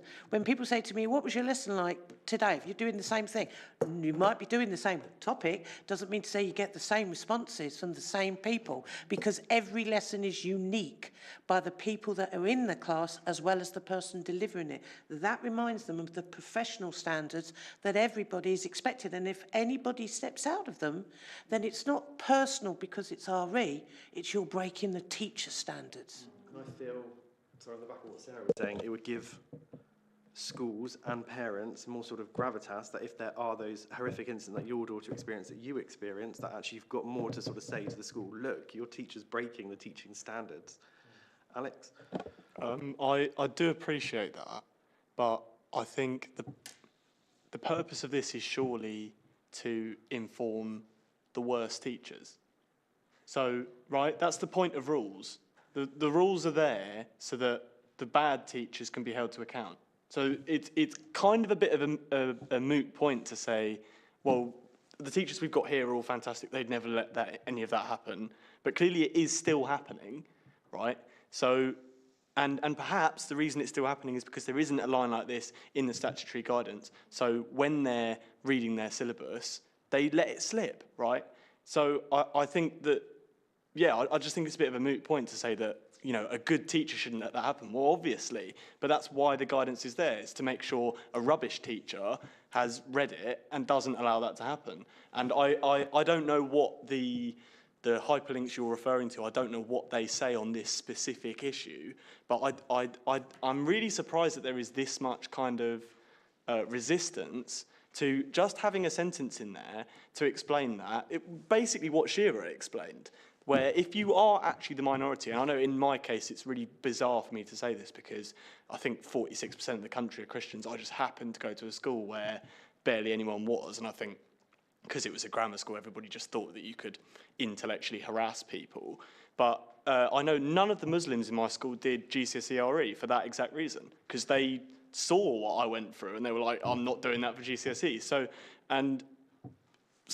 yeah, I don't know. I just think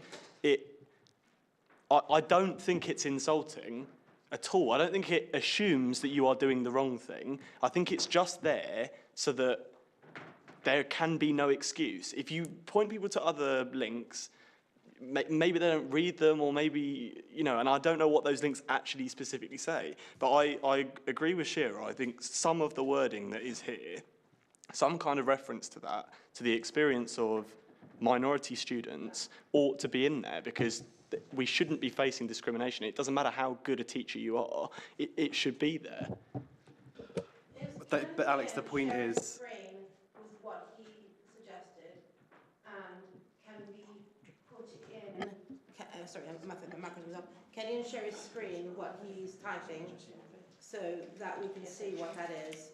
And I do think that the line, I mean, I'm okay with taking out the absolute prohibition on all justification because of the fact that it could lead to these unintended consequences. I'm taking that point on, but I just do think that particular care about minority faiths, it's not obvious. It isn't obvious. It really isn't obvious. If it were obvious, we wouldn't have had that first draft of the syllabus with those bizarre activities that we had to object to. and thank you both for your points. There are safeguards in place already. There are KICSI 2024. So then why does it matter? So why do you need to put it in the first place then? You could just say we have due regard for safeguarding. Because the way this is phrased is combative towards teachers, and it implies. Let me finish, please, Alex. I'm extend you the courtesy of saying your points. It is massively, I think, offensive towards RE teachers, and making this assumes that they are putting pressure on minority young people and also making children justify their beliefs. There are safeguards in place already via the teaching standards, via KICSI, via Prevent. If teachers are not adhering to them, then there are appropriate mechanisms that should be followed. I'm sorry, but stating how an RE... Please let me finish. Thank you. This is not the mechanism for bringing up RE teachers. There are processes if a teacher is not following their statutory duties. I don't understand why this is being viewed as an attack. Stating how an RE lesson ought to be taught does not assume that all teachers are doing it wrong. Yeah, go on. It's not necessarily the teachers. It can be the other students. This is not saying that teachers should be careful not to avoid ideology. It's saying particular care should be exercised to avoid ideological pressure on children to conform with the rest. In other words, we're talking about peer pressure. We're talking about the atmosphere of being in a room where your beliefs are different from everyone else, and when there's a discussion happening, that teachers should be aware of the problem of minority stress. People understand about minority stress when it's skin color, minority stress when it's beliefs, it's minority stress, and people don't necessarily appreciate it. I would also like to raise the point that many of these issues, discriminatory, prejudicial, in any shape or form, are brought up and discussed, not just in RE lessons, but in PSHE, RSHE. That is covered all there. You're not putting that pressure and saying to those teachers, oh, you've got to make sure you don't use discriminatory language. Sorry, I can't speak now, I'm getting tired. But what you're actually saying is, well, okay, it's the RE teacher who can't do this. No, it's not. That's not what this is saying.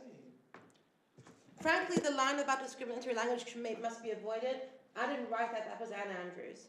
I would be happy to have that last sentence gone and just have the first bit. I don't need the line discriminatory language must be avoided. I want particular care should be exercised to avoid ideological pressure on children from minority faith communities to conform with the majority and feel under pressure to justify the differences from others. That's what I want. I don't need the line discriminatory language should be avoided. I think teachers do understand that. That's not the line. That was Anne Andrews, what she wrote. That wasn't what I wrote. Thank you for sharing your point, and I hear what you're saying in terms you're saying it's not just the teachers, it's also the students, but then again, schools have anti-bullying policies, they have equality policies as well. So we're saying we need to, I just think this is just becoming such a bigger problem than what it actually needs to be. I think the reference to the teaching stand, well, okay, sorry. So this is what you're suggesting.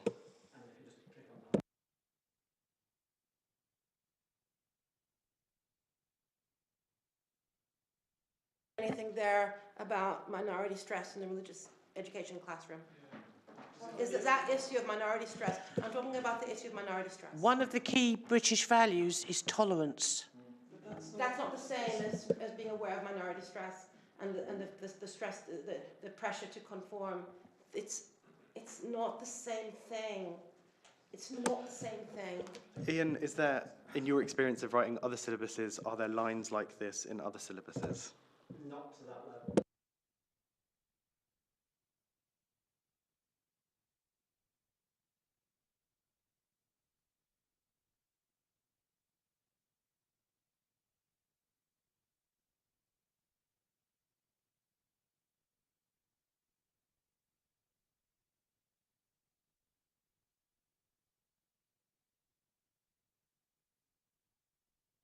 That's not even, I just think you're taking this far too personally, and it's not about the teachers, it's about Jewish students where they are the only Jew in the class, and yeah, or a Hindu or whoever it is, right? It's about a minority student in the class and the teacher being unaware that that a spotlight is put on their faith, and all of a sudden certain questions are asked, and they are put under pressure by no fault of anyone. It's just how the lesson ends up unfolding. They end up feeling. Well, how come you don't believe in Jesus? Yeah, exactly, and it's not. Yeah, and it's like no one has done anything wrong, but they just end up feeling uncomfortable for the rest of the lesson, and it's just like a bit of awareness that is a thing. I don't. Why is there such resistance to this? I hear what you're saying. So then, do we need to start putting in comments here around our sort of gay students, our trans students who I've taught in, and when at Key Stage 3 and 4 RS, you do look at sexual ethics. Do we need to have comments in here that we need to therefore make sure these young people don't feel marginalised and feel pressured as well? Alex, I think we're going to have to give in on this. But a gay student is never asked to justify why they are gay. Alex, we're going to have to give in on this. Not in the. We're going to have to give in on this, or we're never going to get to other items. I think I want to flag on section F the need for possible to come back to checking on safeguarding guidance to do with philosophy. But I don't think we're going to win on this. I agree with you. I think we're both right, but I don't think we're going to win this argument, and we're going to. So I'm acquiescing.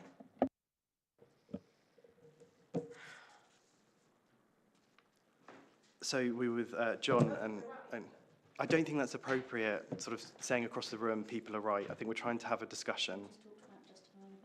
Yeah. John and Katie are with you and Group B around sort of voting around B1, B2 and C.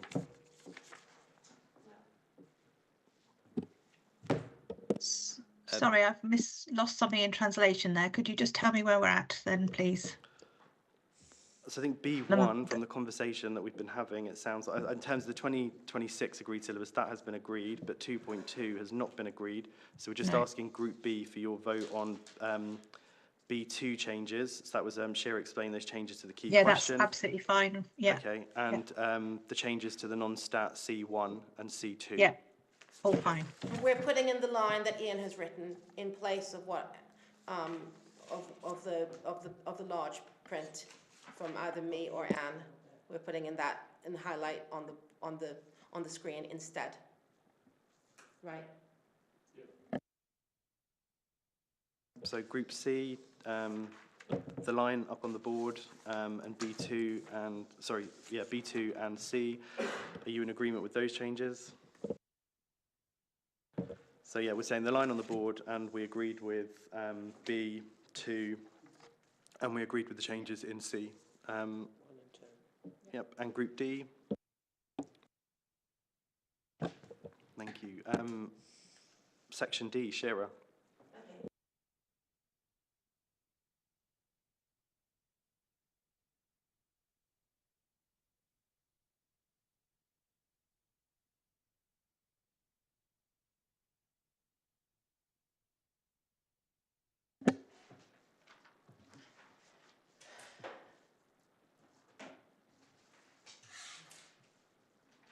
Here we go.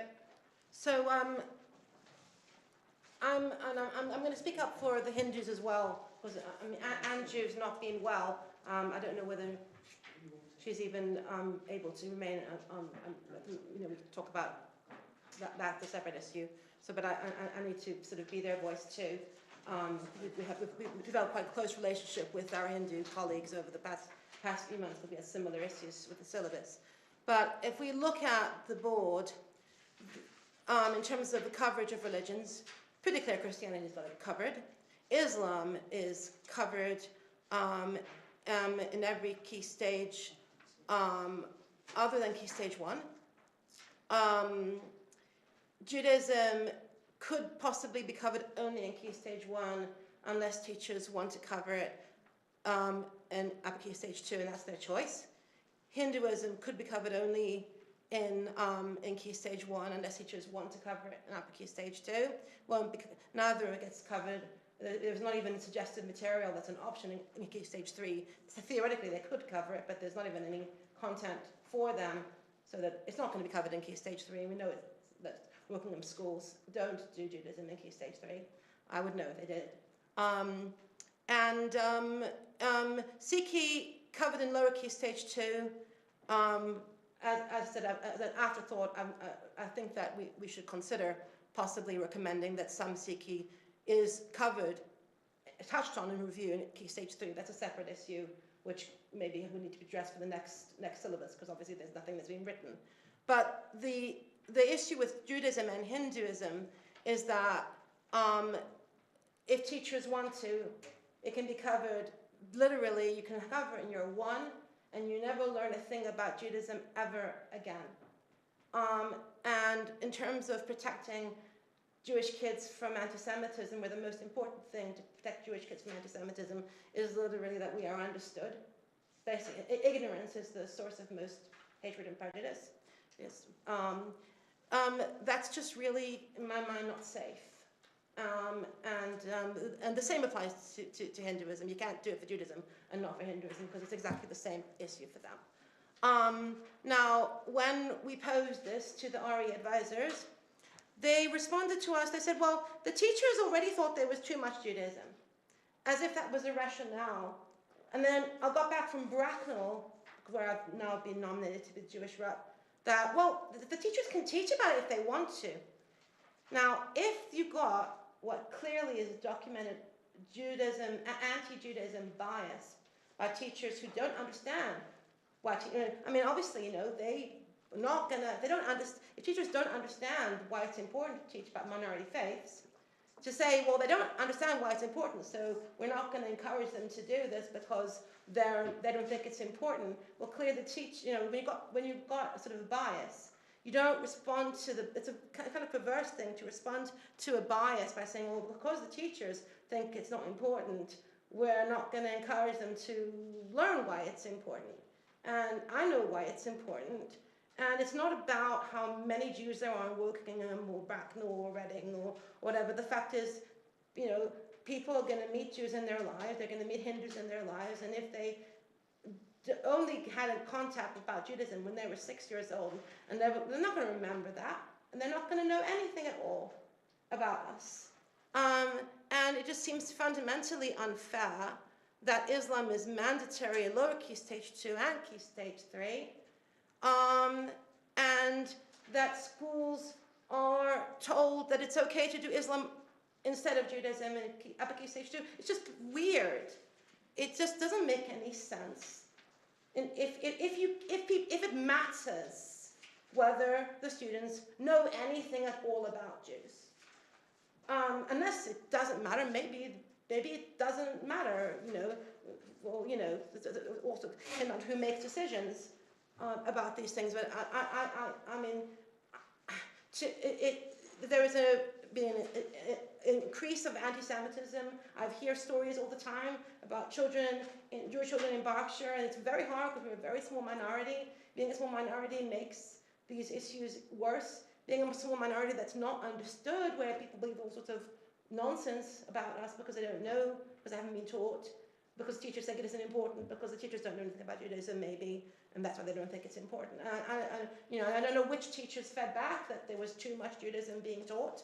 But I actually find that kind of disturbing that the teachers would say that, given how little Judaism is taught. So my view is that the teachers should be told that, and obviously if they want to, they're always told that in the intro to the syllabus it says you can always teach different religions if you want to. So anything in terms of the advice about what religions to cover at any key stage in the syllabus is all advisory. None of it is 100% mandatory. This is about what the teachers are told is the gold standard, is what you are being recommended, is what the experts are saying. Because if what the experts are saying is, we think you should teach Judaism in upper key stage 2, possibly alongside Islam, because the key questions are parallel. Yes, you should teach Hinduism in upper key stage 2, possibly alongside a review of SACRE. I frankly think in the next syllabus, SACRE should be put at least as a review into key stage 3, so that they have that twice, so that all the religions are there twice. But that's something we can't do tonight, and flag that for sort of next time round. But it just seems we can't solve that problem now. But it just seems to be fun. But at least the SACRE is taught lower key stage 2. The kids are, maybe 8 years old. I mean, that's like, there's more chance they're going to remember it. But if you're doing Judaism only in year 1, It's just not good enough. It isn't, and it's not that I'm being parochial and just, this is a matter of safety. It's a matter of safety. Literally, it is dangerous for Jewish children if there's so little Judaism.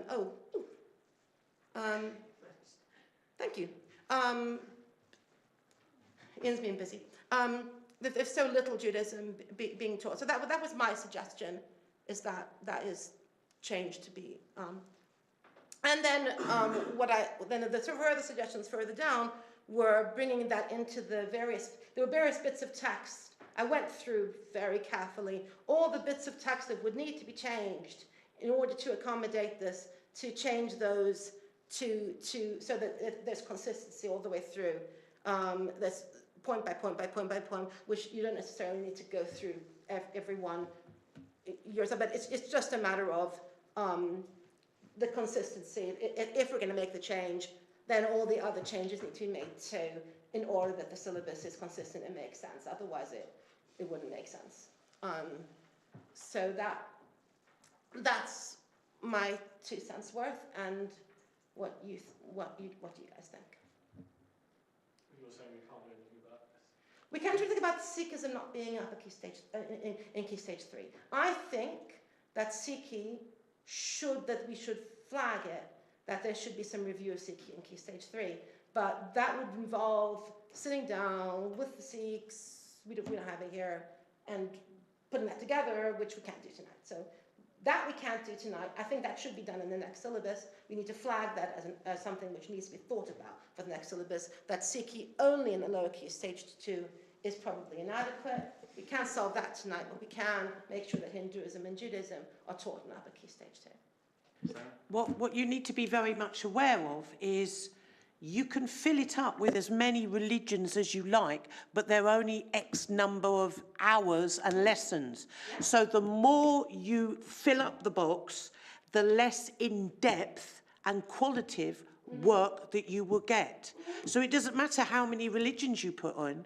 Do you want it done well, or do you want it just done piecemeal, tick a box? We're not increasing anything. But if you put Sikhi in, or if you add extra religions in all over the place, that's what I'm saying.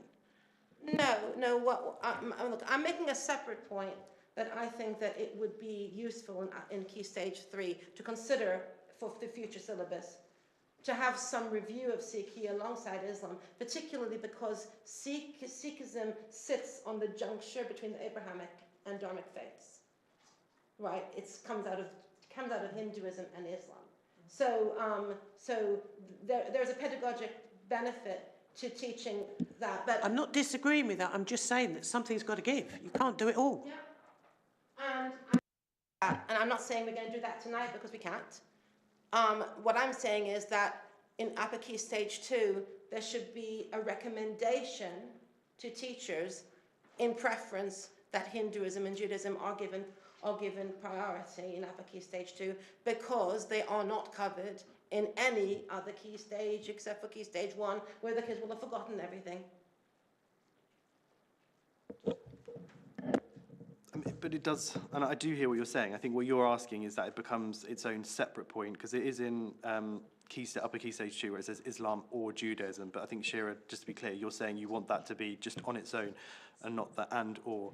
Well, you can do Islam. You could do, because one of the options there's one of the options given for upper key stage 2 is to teach Judaism and Islam together in parallel, because the key questions, now that we've fixed them, are parallel across whereas in the other key stages, the key questions are not parallel so much across religion. In upper key stage 2, the key questions are basically analogous across all the religions. So you could say, what's the first key question in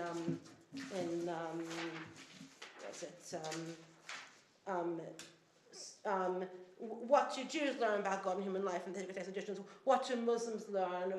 There was a similar question for it. And you could say, let's look at what Jews and Muslims learn from their sacred texts and traditions, and you can do those two questions together. That was one of the suggestions, that either you do Judaism or you could do Judaism with Islam. Either you do Hinduism or you do Hinduism with Sikhi. And so in terms of whether you want to do more of a focus or more of a spread, that's a choice to teachers, which they were given anyway. They were already given that. It's just that the syllabus as it stands allows the teachers to do only Islam and not Judaism at all in upper key stage 2, which, given that Islam is mandated in lower key stage 2 and focused on in key stage 3, it's just not fair. It says in upper key stage 2, Islam and or Judaism. So you want to remove the or, and you just want it to be essentially say Judaism on its own. I mean, I hear what you're saying, and I personally don't necessarily have an I'd be keen to hear what our Muslim rep, but sadly, he's not here. And equally, our humanist, because you're suggesting move humanist to more of an option as its own. Yeah, well, because it's done in lower key stage 2 and it's done in key stage 3. It's the same thing. It's like you don't know. I mean, Christianity is done in every key stage. This is treating non-religious worldviews and Islam as being on par with Christianity, where they're done basically every key stage, except for key stage 1, which again, what you know in key stage 1 you probably don't remember.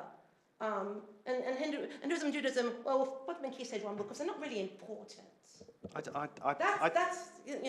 take issue with that. I don't think that's fair to say sort of children don't remember stuff in key stage 1. I just don't think that's fair to say that.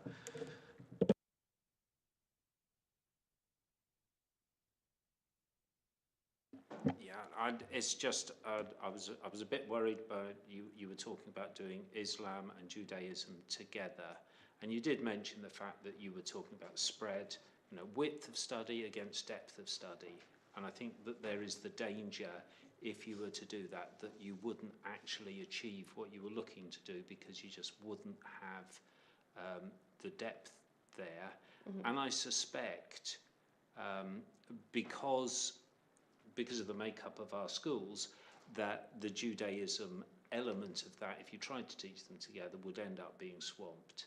I mean, that was already a suggestion in the syllabus, was to do Judaism and Hindu. That is something which was already in the syllabus. I mean, that's not coming from me. That was already a recommendation that was in the syllabus, was the idea of doing the Abrahamic together and Dharmic together in upper key stage 2. That wasn't my idea. Is that okay? So Julie's had to leave. So Julie's had to leave, and I had to write down what she had to say as well, so that we could represent her views too. She said she wanted people to consider as well, when we're talking about the religions that are being taught in particular places, that each of our demographics of our communities are quite different in different places. So we have to be really mindful as well of, and that might mean you do more of a particular religion or less of a particular religion, so you have better understanding of another religion. So she was saying that some of that autonomy needs to be there so that you can make the decision. She said particularly in her area, she has a lot of Islamic children, and for their community cohesion, she said it's really important that we do the Islamic units really, really well in Key Stage 1 or whatever. She said because we need to take the opportunities to match the demographics of her area. And I think that's quite a valid point, actually, that our communities are quite different across the areas. But whatever's in the syllabus says you can basically, all we got here is this is a recommendation, because the syllabus in any case says that you can do what you want anyway. So what we got here is, this is what we're saying, in preference, you should do Judaism, but actually you want to do Islam instead, you actually can. It's just, so because if you look at the intro, the preamble, the syllabus basically says you can do whatever you like. So nothing here, this is not something which is being actually mandated. It's a matter of what's the sort of default, that then you'd have to have a reason not to, as opposed to that the syllabus is completely agnostic about whether you do Judaism or Islam. That because Islam is covered in lower key stage 2 and key stage 3, the default is that you do Judaism in upper key stage 2, unless you have a very good reason why you're deciding to do something else. I don't want to take too much time on this because I don't think we are going to agree and change this. But what I would say is it ought to be based on the demographics of the borough or of Berkshire. When I look at how it actually is, it doesn't seem like there's a great amount of, well, I'd like to see what the methodology was. And because humanism's in there 3 times, I have only met one humanist in my entire life. And yet I've met loads of Hindus. So to me, that doesn't quite seem right. I think I agree with what was said about, I don't think merging 2 religions and doing them at the same time is a great idea, but I do think the idea of doing all Abrahamic religions at the same time and all Dharma faiths at the same time, that does seem quite sensible. I think, yeah, that's kind of my 2 pence on it, but it does, I think what I would just say about this, and like I say, I don't want to take up too much time because I don't think we're going to resolve this, it does just seem like this was thrown together completely randomly. Well, not completely randomly, but a lot of it, like I say, I'd like to see the methodology, because it doesn't seem that coherent to me in terms of the point you were just making. I'm just wondering whether or not Ian's got any background to the choices. Right.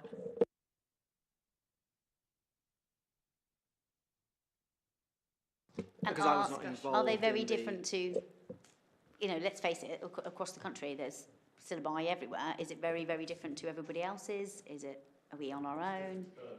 It's different. I would imagine so. For example, one local authority I've worked with is we've had this discussion, and discussions were around the ONS data from the 2021 census, which they did decide to include another religion in Key Stage 1 because in that part of the country, 14% of the population of that LA the local authority were actually Sikhs. But Sikhs was not involved in Key Stage 1 at all.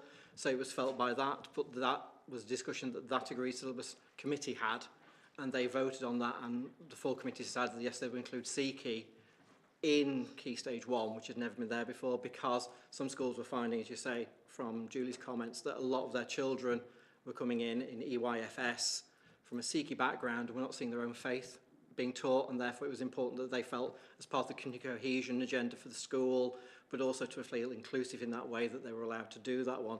And Shira has mentioned that actually you can do that in the syllabus as it stands now, because it does say to reflect your local community, so you may wish to add other faiths in. So, for example, in another local authority I've worked in Yorkshire, so one of the smaller universities in Yorkshire, a Jewish community had moved, a large Jewish community moved into a certain area, no Judaism in there. So actually the school, and I work with the school to say, how can we incorporate the teaching of the Jewish faith within EYFS that made it relevant to them, that wasn't just through story, but they were recognising within the school and seeing signs that their faith was being represented in a predominantly non-religious worldview area,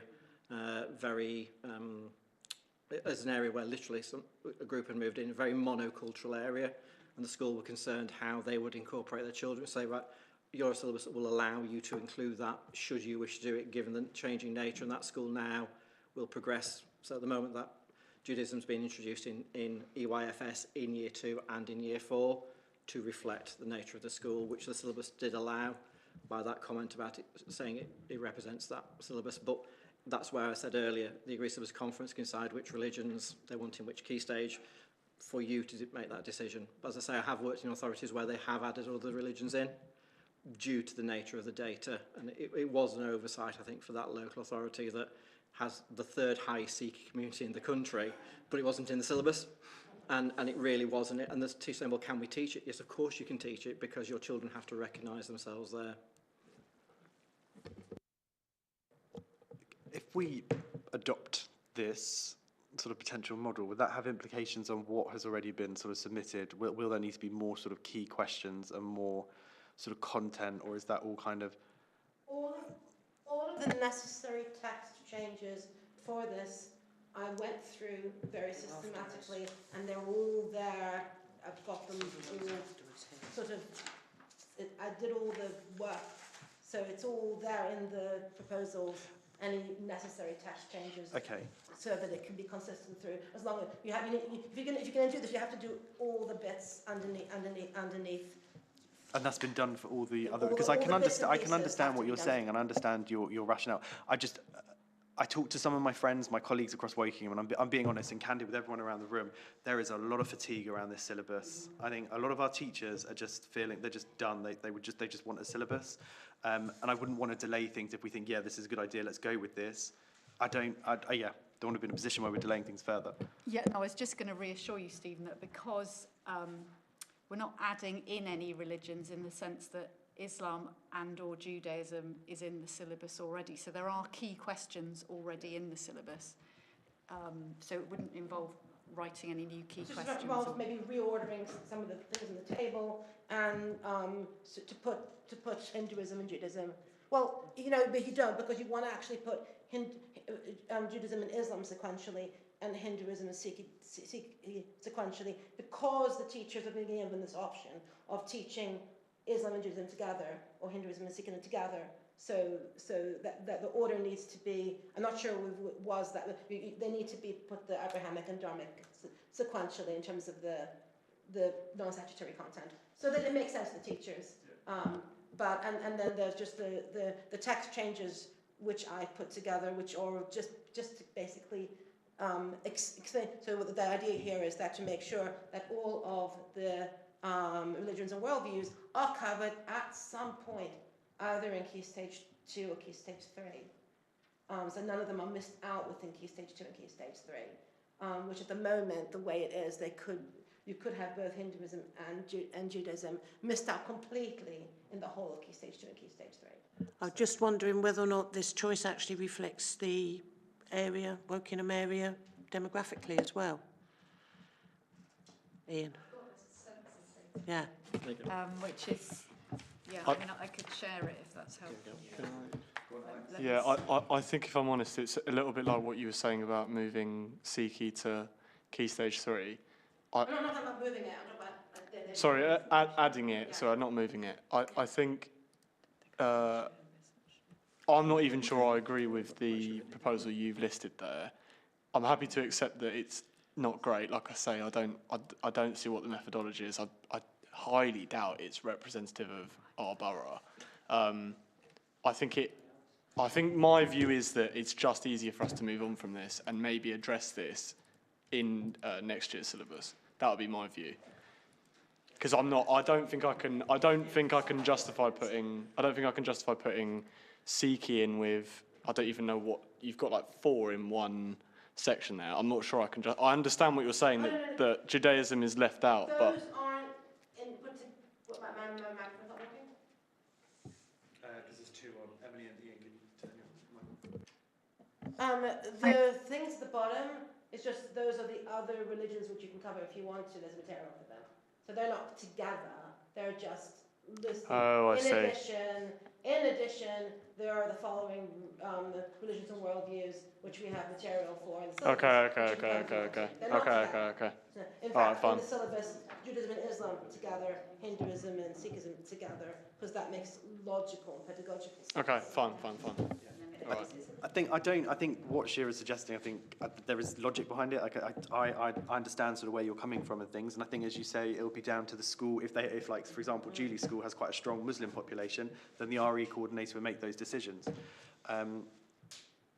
Shall we, I don't know if anybody else has any questions or if we want to go into a vote. Do you want to mention the census? Oh, sorry, the census. Yeah, so the census data for 2021, which is on the ONS website, had no religious or nons, 36.9%, Christianity 44.7%, Buddhism 0.5%, Hindu 4.8%, Jewish 0.2%, Muslim 4.8%, and Sikh 1.7%. What was the first one you said, sorry? Nons, so no religion was 36.9%. Sorry, are you saying it was Jews and Muslims both about 4%? No, Jews and Muslims Hindus came out at 4.8%, as in Muslims at 4.8%. So Hinduism is being undercovered. Yeah. Which is why I say I don't. There's no methodology for this. there's no methodology to this. It's kind of been thrown together. And I don't have an issue. Like, I don't have an issue with that. I think let's just get this done quickly. But I do think that when we look at this next time, let's actually do this with a bit of methodology and a bit of maths. But can I just say, as like a teacher on the ground, you get this, there is way too much. You cannot teach this. I've got to be honest. So it will come down, we're arguing, you know, we've got this option, we've got this option. It will come down to the expertise of the RE coordinator, the demographic of the children they have in their school. Also, if I'm being blunt, the knowledge of the experience that you have in your school to teach it well, and who's going to teach which bit, because it might equally be, you know, I'm going to teach that there, this, that. There's a lot in that school world that this is the non-statutory guidance. If we're happy that all of this is included, we've got all that information from, there's another whole level that will happen at school level where they will organise their curriculum, and from that there'll be a lot of training which is really personal to that school and the teachers, and that's because it's not national curriculum. You know, it's because this is coming from us here. So there's so many grey areas that every school's is going to look entirely, I mean, you're up the road for me, ours is going to look completely different. And we've got virtually the same demographic, haven't we? You know, we've got the same kids. But, so I'm just saying that there's so many stages after this. You know, if we agree with putting this in there, so that's, we're making it clear that that's an option, then I'd say, you know, happy days. But I think that we're kind of forgetting that on the, and exactly as you said, I've got to be honest, there is a, you mentioned RE, at the moment there is a roll of the eyes, because people just want to get on with it, because those next stages need to happen. We need to get the curriculum happy for our school. We need to get the teachers trained if there's new units, and rewrite new units, and use these lovely resources you're talking about, because again, with a new curriculum, with a shift, there are new resources we need to buy and actually do on the ground. So I just would advocate that we move forward. Move forward. Thanks, Sam. Claire? Sorry, I just want...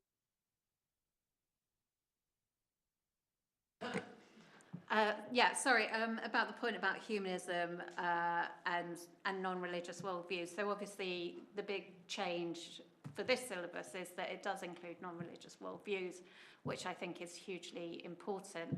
So I think Ian said something like 36% in the census, but you're more likely, I think there's a higher proportion of children who would say that they are non-religious. So when they look at kind of the age range, it's across younger people. So in schools, you're possibly looking at half of those children are non-religious.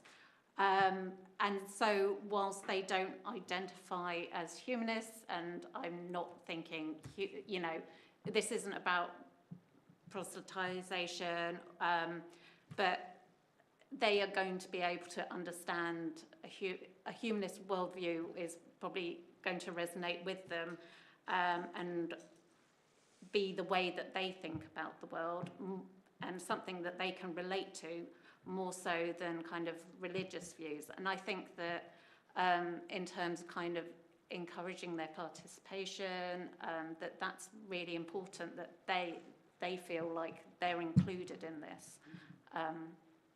So just to say yay. Thank you. And also a lot of the GCSE syllabus, they now explicitly say in exam questions, also including, they say refer to whatever, and non-religious worldviews. Yeah, they do. Should we break into our groups to vote, unless anybody else has any questions? No? Okay.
Thank you, everyone. Okay, I'm really conscious of time. It's 9:20. So Group A, do you accept and agree with the changes? Yes. Group B? Katie, Group B? Yes, sorry. I don't have any objection to the changes in the boxes. I just wondered if people have given thought to the changes in the text around, also in section D, and if people are happy with those changes, because I think there are some things that I would be concerned about in terms of, so for example, the change to paragraph 4.2.4, the syllabus recommends that Christianity should be taught in both year 5 and year 6, with Judaism taking out Islam or, and in year 5 and year 6 and Hindu Dharma taking out or Sikhi in the other.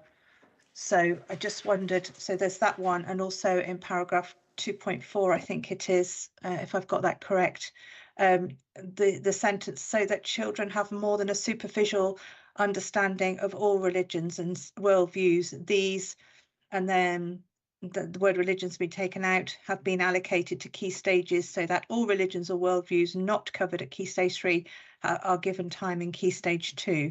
So I just wondered if people had given thought to those, and also that additional change at the bottom. Teachers should also note that using wisdom from religion to inform philosophy or worldviews discussions does not constitute teaching of that religion as a lived tradition.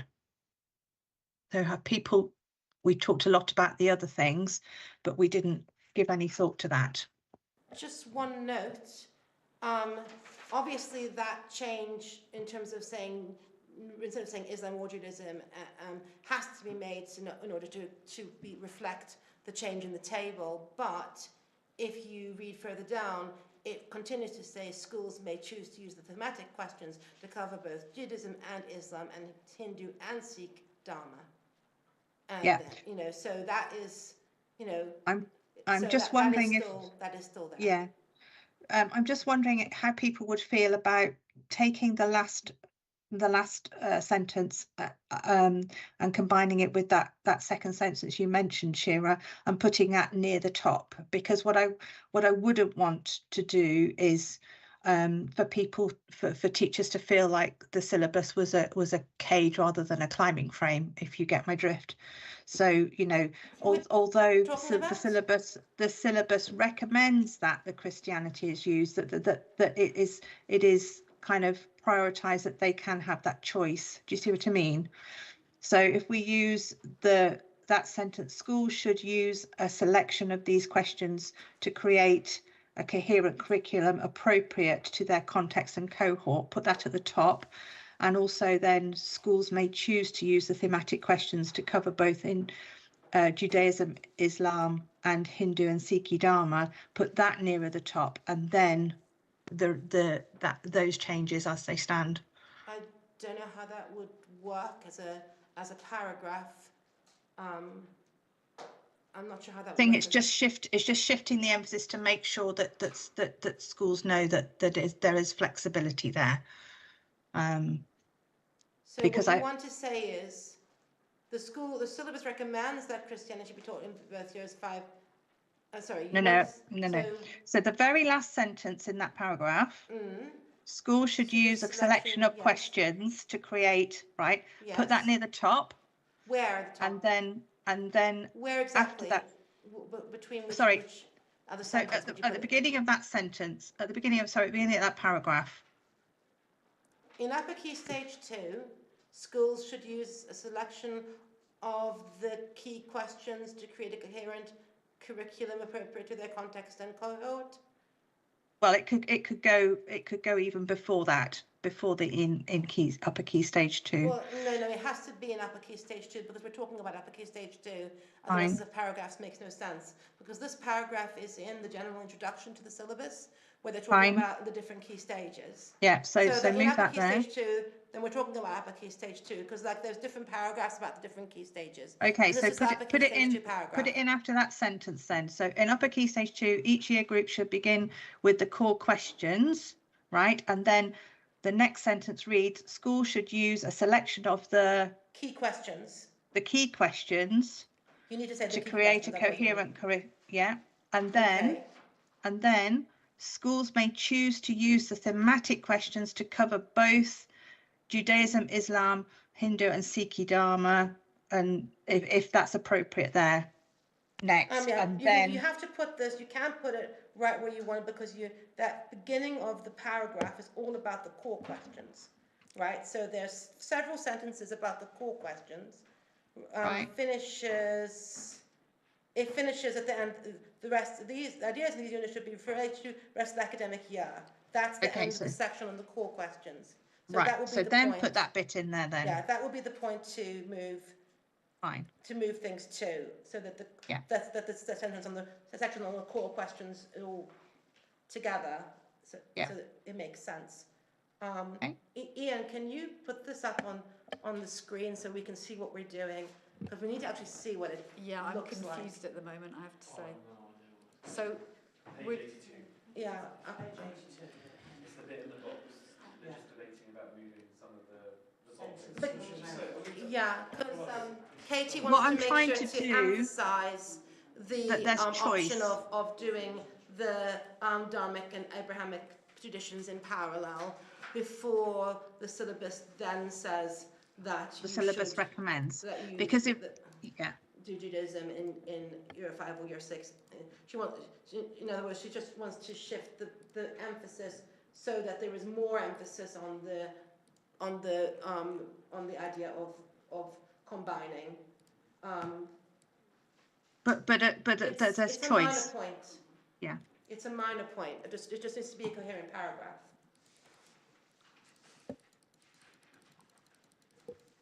So, John and Katie, with those changes, do you accept? Yeah, we need to make them properly so that it's a coherent paragraph. Yeah, just sorry to go and be pernickety, but the bit in D1, second paragraph of 2.4, has everybody looked at the text changes of that as well? That says, so that children have more than a superficial understanding of all religions and worldviews. Is everybody happy with that as well? Because if everybody's happy with that, then I'm happy to go along with the majority. I just want to make sure everybody has looked at that and are happy with that. And that bit, teachers should also note that using wisdom from a religion to inform philosophy or worldview decisions does not constitute teaching of that religion as a lived tradition. I just want to make sure we're absolutely happy with that.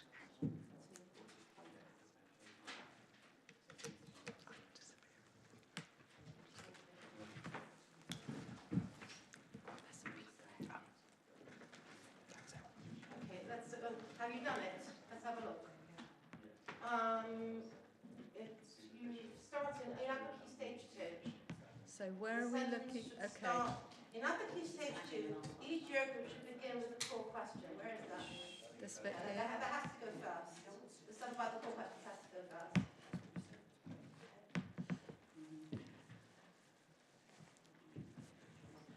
So the paragraph should read, in upper key stage 2, each year group should begin with the core question. These are designed to be taught in 1 or 2 lessons, suggested unit outline. I don't think that's the right place, Emily. These units offer an opportunity to establish an understanding of the methodologies of RE and explore core concepts. The ideas of these units should be referred to during the rest of the academic year. Then, Shira, sorry, where are you reading? Yeah, it's further up. You need to scroll up. It's in sort of a square box like that, page 82 agenda pack. But I'm looking in the syllabus because I think. Page 82. Yeah, I'm confused though because I are thought on the Shira wrong. was talking about You making are on a the change. wrong paragraph. Please undo all those changes. You're on the wrong I paragraph. haven't made any changes. Okay, you're in the wrong paragraph. We want to be. Hold a minute. That's where I was before, though. That's what I was sharing here before. We go. D 4.2.4, and we are. If you click the link from my second document, it'll bring you there. D3 4.2.4. I'll find it. Hold a minute.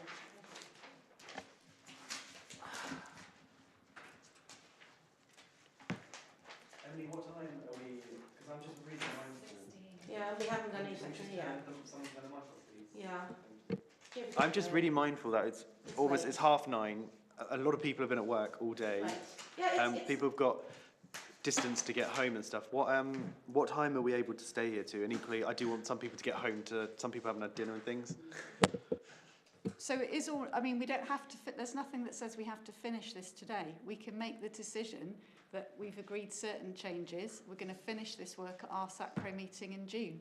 So then we would just need to take a vote that for the time being, we're keeping the current syllabus in place. I do hear what people are saying, but I'm also very mindful that some people have been at school since 7 o'clock this morning, and it's just getting a bit, it's dragging on a little bit.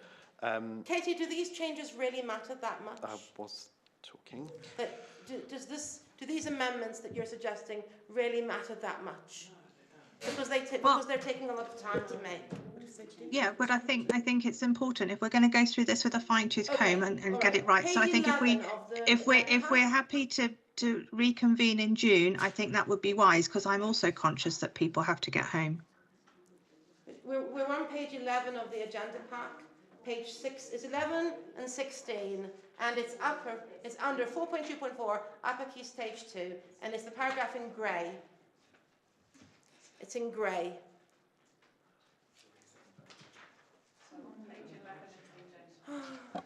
Can I just ask, Katie, are you going to not vote on this item because of the placing of a sentence? Can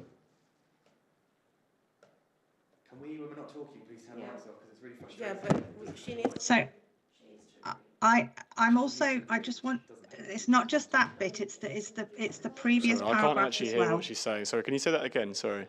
Yeah, so it's the previous paragraph as well. I just want to make sure everybody's happy with the understand wording. that, but are you not? Are you going to vote against this item because of the placing of one sentence? Okay, all right. I'm just like, for the sake of, I would quite like to get this done today, and this is taking a lot of time, and I feel like if we delay it to June, that leaves your situation even worse, and I don't want to do that for the sake of one sentence being in the wrong place.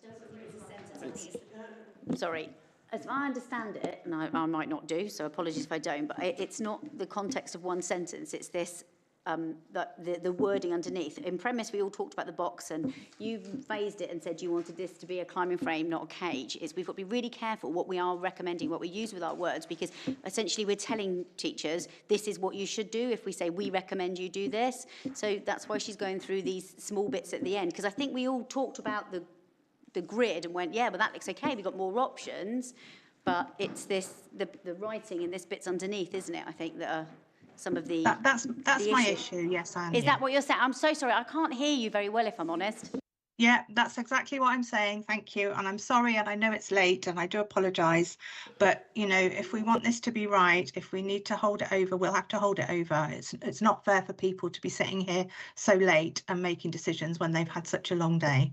And Katie, I hear what you're saying, and to be fair, we had quite a good discussion around the grid, and we agreed with the grid and what Shira's suggestions, but actually looking at the box, I do have issues with some of the language that is in this, so that children have more of a superficial understanding. I do have issues with that. We haven't discussed that in our group.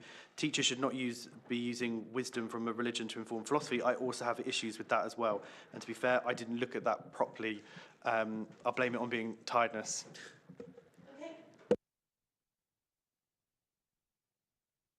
Sorry, John, it's not just that this year. I think we're just having conversations around some of the other bits within that box where there's been made changes. So where Katie's raised, for example, so that children may have more than superficial understanding of all religions and worldviews. The comment around teachers should also note that using wisdom from religion to philosophy of worldviews, I think there's issues around that as well. John? Just really quickly, I do want to say that I do want to get home, and I do think this is important to get to teachers, but I also don't want anybody to be railroaded into making a decision they're not comfortable with. I think it's appropriate then maybe if we take a vote in terms of continuing this evening. My recommendation is we do hold it to June. I don't think it would take too long at the beginning of the agenda. I'm just really conscious that a lot of people have got work tomorrow and have got families and young children that probably they haven't even seen this evening.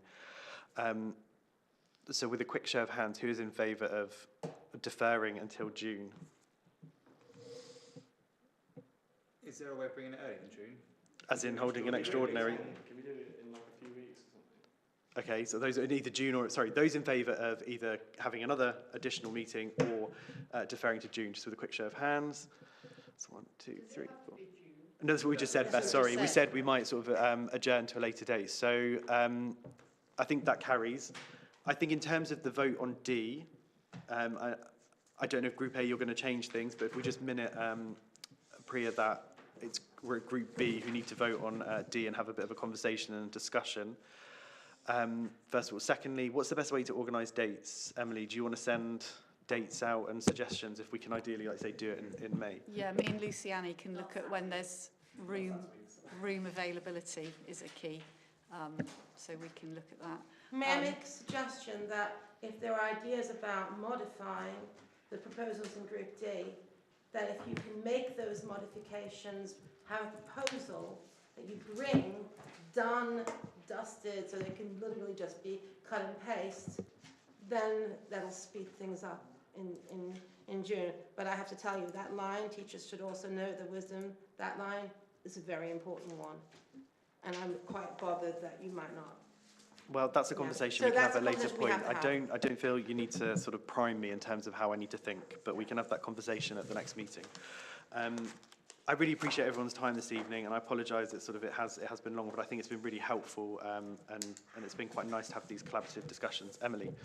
Just to say that, as some of the teachers have mentioned, we do have teachers who are frustrated that they haven't got the syllabus yet, and I keep saying to them not to worry, because we as a SACRE, as an ASC, have the power to decide when we want implementation to start, how long we want the implementation phase to be. So I keep saying we will discuss that, and the teachers on the SACRE will advise us as to what they think is realistic, and we won't be putting any unrealistic pressures or timescales on teachers. But can I just say, as two teachers who are in the SIAMS window, because we're Church of England schools, we will be inspected, so we'd like to get this syllabus going as soon as possible, because obviously the SIAMS agenda, so the SIAMS will get Ofsteded really essentially just for RE as well as collective worship.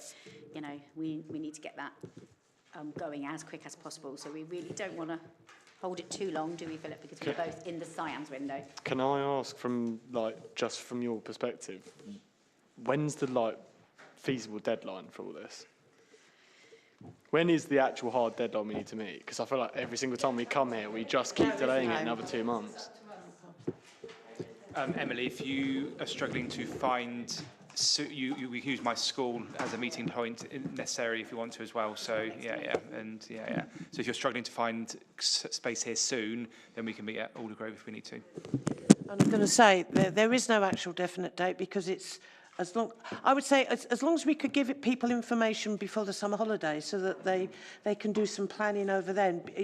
For teachers on the ground, it's about implementation. They can do the planning over time. It's when have we got to get it implemented by? So they will have a lot of bits and bobs, some maybe a lot of the bits and bobs here. It's just creating a new jigsaw put together. Okay, thank you everyone for your time and your sort of contributions, and I'll see you all hopefully in May. Take care, enjoy what's left. Take care. No, you don't use sunglasses. Thank you, Katie. Take care. No, thank you, Nice to meet everybody. I'm sorry I wasn't there in person, and see you in June. Thank you. Bye-bye.